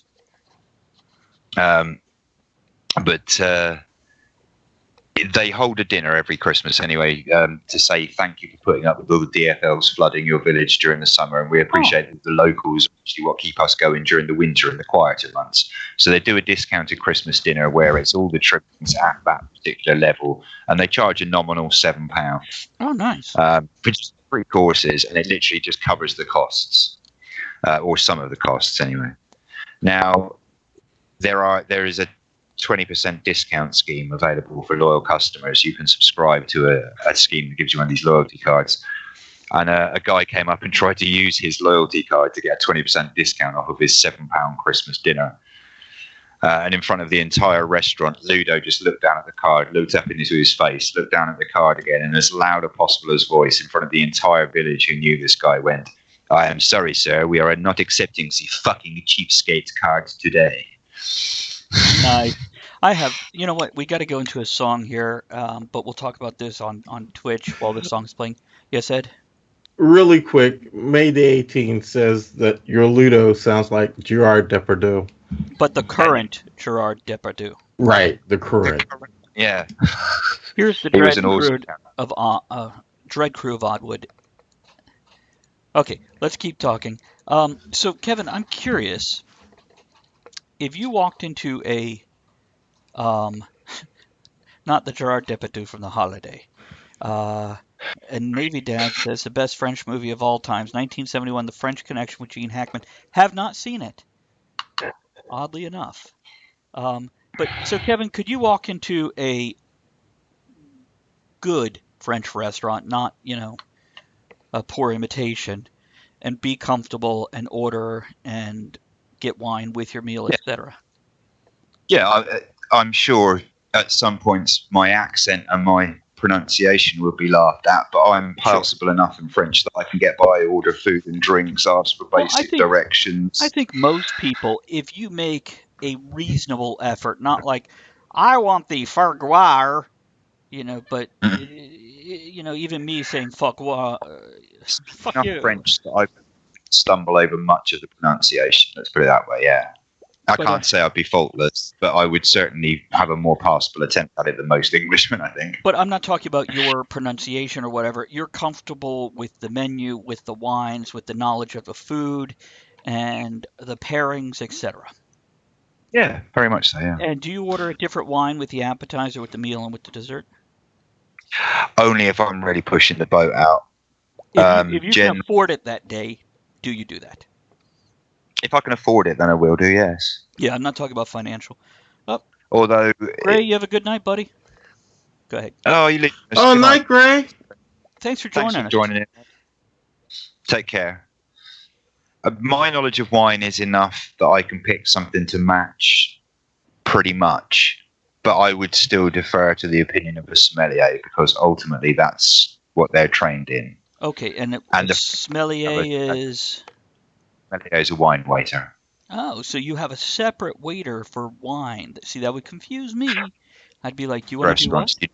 I've only been in one restaurant that had that. That's probably saying something about me, but hey. Generally, these days, you get the two functions rolled into one. You'll get the maitre d' also fulfilling the sommelier's role. So you have somebody who runs the waiting staff who's also responsible for making wine recommendations and so on. But certainly in Michelin-starred restaurants or high-end eateries, especially in Europe, I'm not sure if it correlates to American Michelin-starred restaurants and so on, you would expect to find a sommelier who is a waiter whose principal and only job is to concentrate on your drink order, who will then has an encyclopedic knowledge of wines. He'll be pre-primed based on their wine list to make recommendations to match each of the courses. So depending on your choice, I would only be grateful for that guy because I wouldn't know what to order. I would totally appreciate any recommendation. Go with whatever you tell me because I'm not a wine guy. Yeah, I mean, no, but you wine. I've drunk enough wine and ordered it in France to have become interested enough to pick up some basic knowledge. I wouldn't claim I'm an expert on wine, but I have enough knowledge to identify what's more likely to be a dry white or a sweet white, what's likely to be a more full-bodied red, or what's likely to be light. Oh, I didn't know we left. Yeah, we were in a song, and we're back, guys. We're discussing Kevin's wine knowledge when ordering in a French restaurant, etc. I have a book about wine, so I'm learning. Travis got it for me. Was it like a dummy's guide to wine or something? Yeah, general knowledge of wine. Oh, wait a minute. Ian posted French minstrels romanticize the Arthur legends as well as Robin Hood because French romance was such a huge trend among the Norman nobility. I believe the whole idea of jousting was initiated in France as well. Yes, Ed? Even better, Ian posted, undies can be worn from front, then back, then inside out. Front, back, 4 days of wear. They can be, but they shouldn't be. Yeah. Don't do it. Just go without. Because then you have your ass chained hugging your balls. Yeah, I was just thinking that. I mean, it's not a valid argument, really, is it? I can introduce myself to someone by headbutting them in the face, but it's not widely accepted. It's a social norm. Yes, Ed? Getting back to wines. Travis, are you familiar with the Inn in Little Washington? Yes, that's where Okay, Scott so works. okay, so you know Scott. That's where I was going next. He used to work there. He does not work there any longer. But the funny thing, when he worked there, the Inn in Little Washington is a 5-star restaurant in the middle of fucking nowhere. Okay. And a friend of ours, Scott Bushway, worked there for a little while, and he posted this photos of him when he was at work and they were trying to teach him about wine. I've never seen somebody looking like they were concentrating so fucking hard before in my life. That's It was great. the most hilarious thing in the world. He's sitting there like, I don't understand. And I had a conversation with him later on, and he's like, I'm just not getting it. I don't understand the flavors. I don't taste that shit that they say they're talking about when they taste wine. I just don't get it completely. I But do. maybe that's why he doesn't work there any longer. It could be. See, I get it, and I can taste some of the flavors, and worst comes to worst, I can at least learn what goes with what and spout back the stuff that the customer needs to hear so they feel fancy. Well, a lot of rules I mean, I don't know about in England, Kevin, but a lot of rules are being broken lately about what is supposed to go with what. At least here, is it the same in England? Yes, I think it's one of these trends that you get in food where the new generation wants to prove that it's avant-garde enough to disregard the advice of the previous generation. Okay. That said, generally speaking, So, there is a agree or reason. disagree? I disagree mostly. Generally speaking, there's a reason why for so long certain types of wine have been paired with certain types of food. It's not just hit and miss that for so many decades sommeliers all over the world, not just French ones, but sommeliers from other countries of origin have recommended certain wines to go with certain foods. And I think there's a lot of, we just want to be different. We want to show you that we're new. We're a new, exciting, vibrant restaurant. Kind of like everything else in modern society. Yeah. Yeah, you know, yes, you can make snail porridge, but no one wants to fucking eat it. I don't care if you are Gordon Ramsay. It's shit. You know, it's. By the way, does anybody remember who No Limits 93 is on Twitch? I don't No. either. But they said when I taste wine, and it's wine not as in the liquor, but as in I taste shit ass. Okay, whatever. Fair play. Yeah, Fair enough. I recommend you stick to beer or swill, whatever works best for you. How do you know what shit ass tastes like? Don't try the wine. Ew. It's what everybody's Please. doing now. Didn't you see that movie? Oh my god. Chips. Great movie. Fucking hilarious. Everybody's tasting the ass nowadays. You see wet wipes in the bathroom? It's a clear sign to go. You don't? Well, whatever. Funny story about wine. I'm a wine drinker. I went kayaking once. My wife and I, Travis, you know Jerry and Yoshiko. Yeah. We went kayaking on the Potomac River. We came off the Potomac River. We were hungry. We were in Shepherdstown, West Virginia, looking for a place to eat. There was no place else to eat but this fancy smancy restaurant.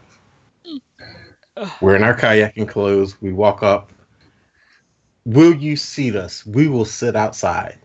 Oh, sure. We'll seat you if you want to sit outside. We go. We seat outside. It was the maitre d' here in the United States, Kevin. They didn't have a, what did you call it? A sommelier? Sommelier. Yeah. It was A the maitre smelly d'. A. Oh. He brings the wine list. I was in fucking heaven. It must have been 200 wines on the list. So, you know, I pick a wine. There's some ritzy, fritzy, smart ass white bitch next to me that says, what does he know about wine?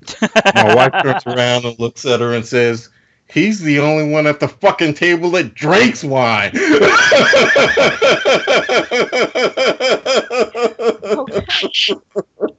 The arrogance. See, I'm happy to admit I don't know anything. Of course, I could tell you what cigar matches better with a steak versus pork versus fish. I can tell you, which brandy or whiskey would go better as after dinner. What do you got there, Ed? Sorry, You did Andrea. Oh, well, okay, because Tata towels and then something for the sack. This is what they have. I guess she's wanting to move on until the third hour. No, I'm just posting it because I'm just wondering where it goes in the back. up your ass. And by the way, for anybody who isn't listening live on either Twitch or Facebook, if you're catching this afterwards, she just posted a link for what they call a C-string. Just Google it. Yeah. And it's essentially a sack that holds not much of a balls and Hold dick. your sack. A sack for your sack. If you don't have a lot, unless that thing stretches more than it does in that picture, because that guy must be cold. Is that Napoleon? Anyhow. But it wraps around the back and tucks between your crack. Is there like an insert back there where it doesn't fall? It goes up one leg and you pull it. I don't know. So it's like a full wraparound? I need to see what it looks like off. Is there a butt plug or does that thing connect on the other side? Click on the link and it'll show you the different pictures. I believe it's a bit like a bent piece of metal running through it. So essentially you pull it open, slide it on, and its natural instinct to ping back holds it against the body. It looks painful. Yeah. Okay, so over on Twitch, they maybe OU Dad or who the fuck he's pretending to be. So far, I have learned that the French have good food, wine, and have freaky sex habits and blow turtles. Yeah. See? Good show tonight, guys. Yeah. So I think we pretty much summarized the whole of French civilization since the dawn of time there. As long as you learn something. Oh, jeepers. Oh. What? Have y'all seen Cabaret? Yeah, not for a while. Well, okay, you know how we went and saw the play of I Am Camera, which is the precursor to Cabaret. Yeah, Cabaret was birthed about from that. Yeah. Well, I sat down and told Andrea I have the Liza Minnelli version of the movie of Cabaret. Let's watch it. Now, I had only seen it once, and for a reason. Andrea? I know this reason. Oh my god. Okay. It was made in the 70s. Supposed to look like the 30s. It looks like the 70s. It's horrible. Trying to look like the 30s. No, not even Yeah, trying. it's not. It's like they Not pulled even one. trying. They went into the closet and got the best 70 clothes that might be 30-ish looking. No. And the makeup, it would scare a clown. Liza Minnelli is not that good of an actress. No. Nope. Her best role was in shit. If you get caught between the moon and New York City. Arthur. Well, and then after 3 to 10, 10 hours of torture watching this thing, he's like, oh, let's watch the special features. And it's the trailer. It's the summary of the whole thing. I'm like, why couldn't we just watch that? People who like this movie have just watched the trailer, I believe. Yeah. And yeah, it was not a very good movie. And the trailer is, because in the 70s, trailers were, let me summarize the whole movie beginning to end. We get one or two of those trailers a year now. But in general, they give you the first quarter of the movie to tease you in and bring you in. Mayday says, so freaking annoying about that movie. Cabaret will always be an Alan Cummings as MC on Broadway for me. You know what? Maybe the Broadway version is different. I would love to see it remade. Like Chicago, also a Bob Fosse. The original thing was written by Bob Fosse, who wrote Cabaret. I liked Chicago. Chicago was great. That was great. I'm like, oh, more. Maybe they could remake it and redeem it for us, because it has potential. But also, 70s, they had no soundtrack except when people were singing. So, And, I mean, if the clothing and all of that was of the period, I might be okay, but nothing of the time. Horrible. And also now they could actually do the gay romance in it and everything else and put it on screen. without having to worry about, being lynched as a communist or whatever. Because they hinted at it in the movie. It hinted at it by the guy going, I slept with him too. And that was a whole, part of that plot. Which the original story was written by a gay man who lived in Berlin in 1932, 36, so the build up to World War II. And he later came to the U.S., Christopher Isherwood, and was openly gay in Hollywood through the 40s and 50s. Started seeing a guy 30 years younger than him, off and on, till they eventually settled in. And so this guy could inherit his properties, etc. He actually ended up adopting him so he can legally own everything once, the older man Not died. creepy at all. What the hell, Kevin? Well, they had like a 40-year relationship. What's that? You posted a lacy ball cupper. Oh, Navy Dad. Oh, yeah? Hey! New beachwear? It's a lacy one. Oh, We have had 8 new people follow us on Twitch tonight. Hello, everybody. Welcome. Thank you for following. Hi, welcome to Lacy Underwear, French hating inappropriateness. Okay, where did Kevin post it? Under the Andrea's C-string original C-string post. Oh, there's a lot of wow. things there. There is. Wear it to You're a welcome. castration. What? You wear it to a castration. Exterior proof of your manhood has been lost. He is so buff, but not. Oh, yeah. I need one of those next time I go to the beach. Okay. A little bit like bigger. 3 of them. A little bit. Have you seen that? You need a big one. Ian says, when would I wear this? I'd wear knitted cock socks in the bitter cold with my kilt, a jock with cup with heavy fighting, boxer briefs for daily wear, but this sling baffles me. You wear it to the grocery store. Where else? Walmart. Yeah, Walmart. Let's go He's into a baffled song. by where he could. He's baffled by where he can wear it, but he's looked into it enough to realise they don't ship to the US. I'll find a place to wear it. God damn it. They Okay. deleted my message. Deleted your message. Which one? Damn them. What it was is I went to the emoji thing and it was all in caps for kapow. Maybe I need to change that. Maybe it's a bit excessive. I'll figure it out. I think so. I'll Well, correct. it accepted mine. Is it because, and I did one in all caps, is it because... You could put whatever. a letter limit for how many caps there are, so Oh, I might have okay. it set for kapow being 5. Maybe it's set for 5. Maybe I need to set it for 10. Okay, let's go into a song. We'll be right back. You on Twitch. We'll still be here rambling on. Okay, we'll be right back. Here's This Way to the Egress with Yay, I'm wearing that shirt. with Delicious Cabaret. We'll be right back. Okay. I got a warning. You guys, it's okay. Don't worry about it. I'll fix it. Just dial it back a bit, okay? Okay, Navy EOD Dad, I'm going to come to visit this week and kick your fucking ass. Don't compare me to any goddamn Brokeback Mountain. He's gonna break back a mountain.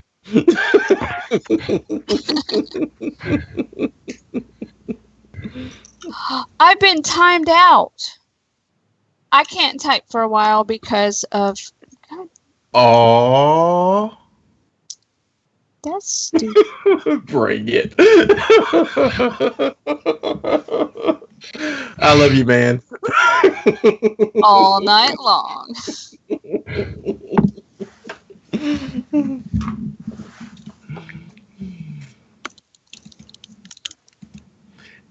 Hey, social. Oh, that's you, Kevin, right? Yeah, that's me. I know, that's the thing about Twitch. We can't put photos in here.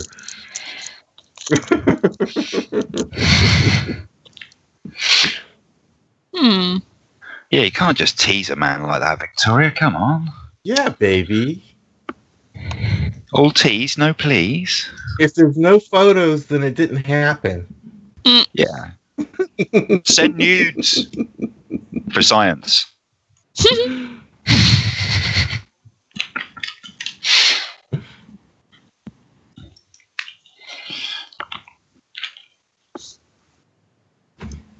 All right, I need to get ice.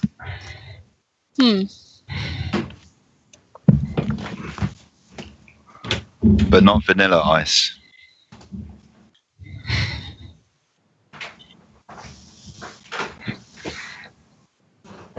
No, they do not need an app for scratch and sniff. That's nasty.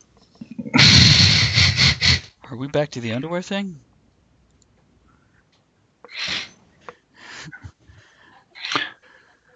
So, out of pure curiosity, now that subject's been raised, if Twitch had a scratch and sniff feature, what would our individual screens smell like? Mine would smell like brandy and maple tobacco. Mine would smell like stale cigarette smoke, beer, and failure.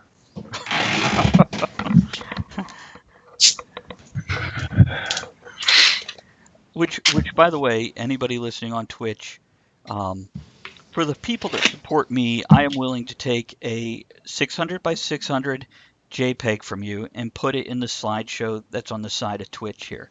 So Matricula is going to send me one. A few other people are going to send me one. Thus, as I said, supporting those who support me. Us.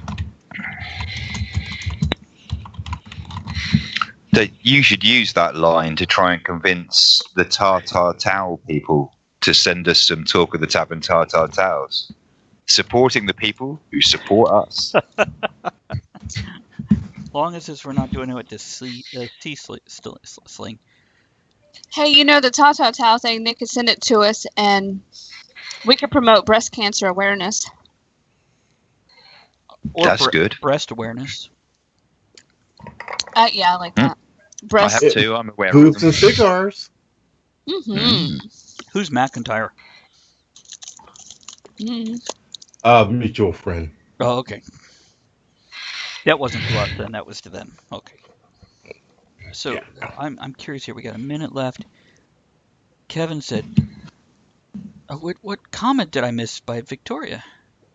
The one where she posted a Lace bit further underwear. up that she was wearing lace underwear, yeah. Suddenly I've come over all hot and bothered. Nice. Twitch needs a genital attachment that is dishwasher safe. Get your junk off the fucking computer, man. What is wrong with you? But dishwasher safe is a good idea. Yeah, Oh. that's good. Oh, What? Kevin on Facebook, she posted a picture. Oh, Oh my god. I see her lacy. Oh. We all Oh rushed my. over there. That's a great tease well, hot right damn. there. That is a great tease, Victoria. Well done.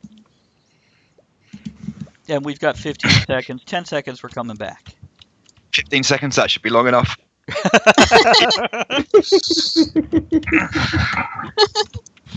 All I got to say about that photo is, Ma, how do you like it? How do you like it? Hold on, I'm trying to figure out what body part that is. I know. Why? Did you get the full picture? No, I know. He just knows. I know women's underwear.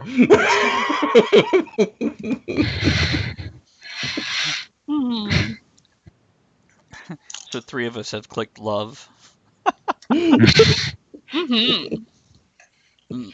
This is what you miss when you don't listen to the live show. If you're watching this on video afterwards, yeah.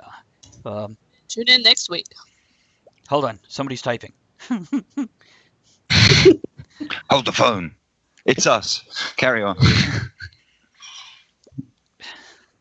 It's us. We're not talking. We're just typing now. Sorry, guys. We're busy. So is anybody going to watch the eclipse?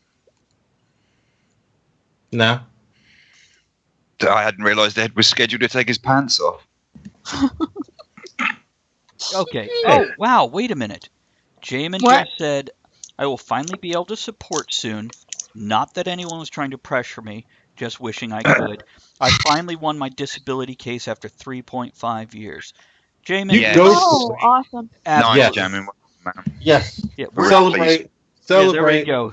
There's the music. Here's the good dash. time. Here. Hmm Yeah, here.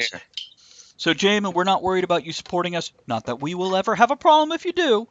But we're glad you can support yourself now. Andrew, do you remember the big Irish top hat full of whiskey bottles and stuff? Mhm. That was Jamin that sent that. Hmm. So he has supported I me know. in the past. And we met him, We did. didn't we? We did. Yeah. We did at the On the film shoot for the steampunk movie. right with the carnival trailer. and everything.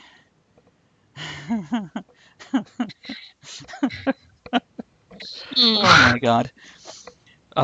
Ed, that C string reminds Navy Dad of your finger shoes. Wow. Really? Really, man? Really? Mayday, I'm curious, Mayday. Have we met? Do we know you? Because I'm just curious. And if we haven't, of course, welcome. You're always welcome. But if we have, then I'm just wondering who the hell you are. I have no tact tonight. It must be that lacy underwear picture. See what you did, Throw- Victoria. That's hot because just throw the me. upper side of that photo is heaven. See, there's like no stubble, so I'm like, is that a bra or is that panties? Ooh, that is panties. That is She- lace panties. To the left is leg. Just to unless this is the right leg, but I'm guessing this is the left leg. And just to the upper side of that photo is heaven. So funny. That's great, Jamin. I realize there's not much more to say than that, but glad you finally won that. Glad Yeah, your son has been genuinely there to help pleased for you. etc. Good stuff. Panties, just north is heaven. Hold on, go back to the picture. God, I miss him. Moving further north by the moment, Victoria, let me tell you. And this is why the north won. Much more of this tonight. I'm going to have to angle that webcam up a little bit further, I think. Mm-mm. I love our listeners and our viewers. Damn, I can't wait for Victoria to be on the show. You know, it's we've been talking about the Whose Line Is It Anyway show. I'm really looking forward to that too. I think I had so much fun with the last one. You know, I laughed so much during that my face hurt. And I've told Andrea she's not allowed to mute herself or stop herself from laughing out loud, because if she can stop the show because we've made her laugh that hard. Yeah, but I also almost peed before. I know. That sounded like I sounded like it was hot, but I'm just. Yeah, you did, baby. Oh, we've got about 10 minutes to finish up the show. You know what? Here, I mentioned the logo exchange. So here's something not quite as amusing, or maybe it will be. This Thursday, I've been writing an article on a 4-part article, and I've done 3 out of 4 parts. The next part comes out next week, about a island in the Chesapeake Bay that is sinking. And this week, very interesting. I went into the dangerous territory this week of the science of climate change. Oh Now, my God. people on the island says it's not rising sea levels, it's erosion. But half their island is like marsh now, and you can go into their yard and dig your toe into underwater. there, and it fills with water. And I'm like, that's not erosion, that's fucking sinking. And I put that in the article a little more tactfully. But this Thursday, there is a chance I will go over to that island on a boat with Senator Kane. Trying to impress me? No, not at all. He's just saying in case he doesn't come back, you know where he was and who he was with. Now, Okay, I'll go after that fucker. well, actually, I'm curious about this. Without, no, he's Democrat. He was governor of Virginia from 2006 to 2010, and I need to do some research on him. But if he is amicable to a conversation that isn't just strictly business, I'm curious what kind of things I should talk to him about. Mayday says we've actually met, but a little mystery is good. Good enough for me. Works for me. So you guys got any idea if I can have a casual conversation, or if I could get him on the show? Now, Ed, could you behave like he's a guy in a bar that we're having a discussion with, or would you? I don't think he would. He's a politician, I and know. that's just it. A politician is going to try to feed their political agenda. So, and that's fine. Especially a long-term politician. And then he'll be surprised because there's this man here of the Negro persuasion that's not exactly walking the Liberal Party line. So that's gonna like blow his fucking mind. So yeah, get him on the show. Bring him on. But I have to go over here to Navy Dad's comments. He says, ask the Chinese they can build an island quickly, which, by the way, that's the fourth part is the future of the island. Yeah, Andrew, I think you're muted. He also says, ask him if Hillary's a dude and does Hillary stand up to pee. I don't think those... That's what I just said. That's fine. I don't think those have to go together. Those could be two separate topics altogether. But as for building an island, there is an island in Maryland that they are rebuilding at the cost of like $1.4 billion. And they're not building it for residences. They're building it as a nature sanctuary. And this island, with its 450 residents, are like, well, why can't we have that? And now Miami, Norfolk, New York, Long Island, these are all under the same threat within the next 50 years, according to scientists. And whatever your view is on climate change, etc., I appreciate not everybody believes it exists. But we are seeing places that used to be dry, not quite as dry as they used to be. Does a little island like this actually, does it have a chance when it comes to getting money to save it and build it back up? Oh, hell no. No. I'm still, well, never mind. By the way, Trump called the mayor of the island and said, your island's been there for hundreds of years. I'm sure it'll be there for 100 more. Scientists, on the other hand, are going, you're going to be lucky to have 25 years. He doesn't know much about climate change, apparently. But I'm stuck elsewhere, okay? We were talking about lace panties. We can go back to that. And then Victoria says, I'm in the path of the eclipse. Got two different pairs to watch it. You got two different pairs of lace panties to watch the eclipse with? What? I think she's talking about the little glasses. No, she's talking about panties. It's okay. Ed, while you were busy looking at that comment, did you notice the extra picture that had snuck in? Yeah, I just saw that pop up, quite literally. Both It's the not the picture only and thing me. that's literally popping up. And then I scroll down another 2 inches, and there's the guy in his fucking dick sling.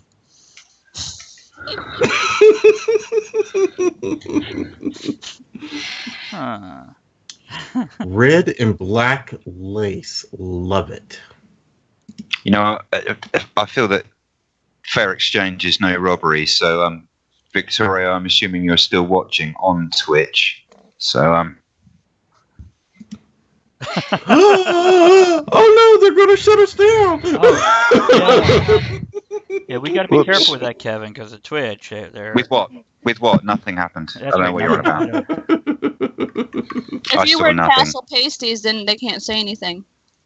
I was totally wearing fake nipples over my real nipples there. Good job.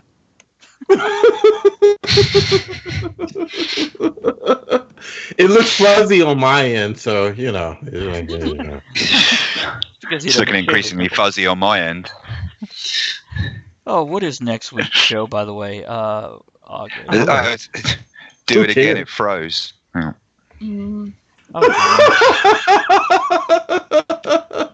Technology, welcome our new cybernetic overlords. Hey, and that's the same day as the eclipse, isn't it? That's right. So next week we're talking about technology. Welcome to our new cybernetic overlords, and we'll be discussing things like genetic modification. What else was there? There was a few things. Let me check the event description. I know I marked it down here. There it is. Matter of fact, I'll post the link for anybody that wants to say they want to go.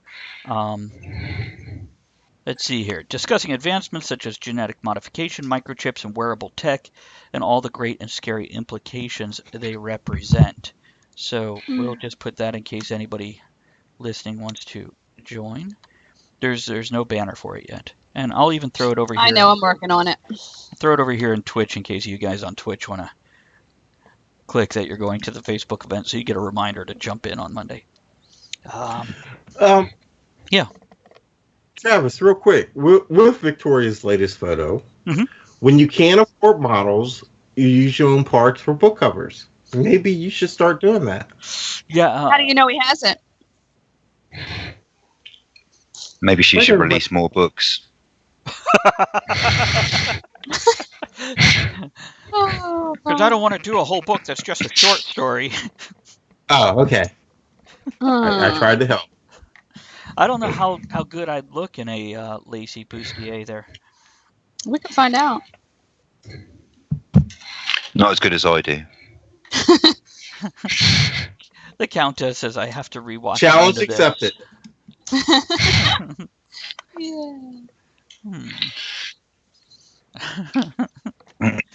She's having a good time. That's good. That's what we want. Good. And we've got about another minute. So let's do a closing toast here. Here's to the joke that is the French and the French taking our joke. All of it. Here. Right. Here. Yeah, cheers. Although they couldn't handle taking all of me. That's no joke. So by this point, we don't have to worry about offending because any Frenchman who was listening tonight bailed out halfway through. They've already given up on the show. Yeah. Which, by the way, we do have a few great French bands such as Victor Sierra and a few others that we play on the show. So we do love the individual French people that we know, but France as a whole may give enough material for a whole show. We might have to do another one, as a matter of fact. Like Insensitive Bastards, we could just roll around to the French topic again next time. Oh, we need to put that other thing in Insensitive Bastards, don't we? Yes. Yes. And about why the fuck are you building shit where things sink? Or tornadoes, or Can't whatever. we just pray for them and click like? Like you do, yeah. Provided proof that is actually one of her book covers.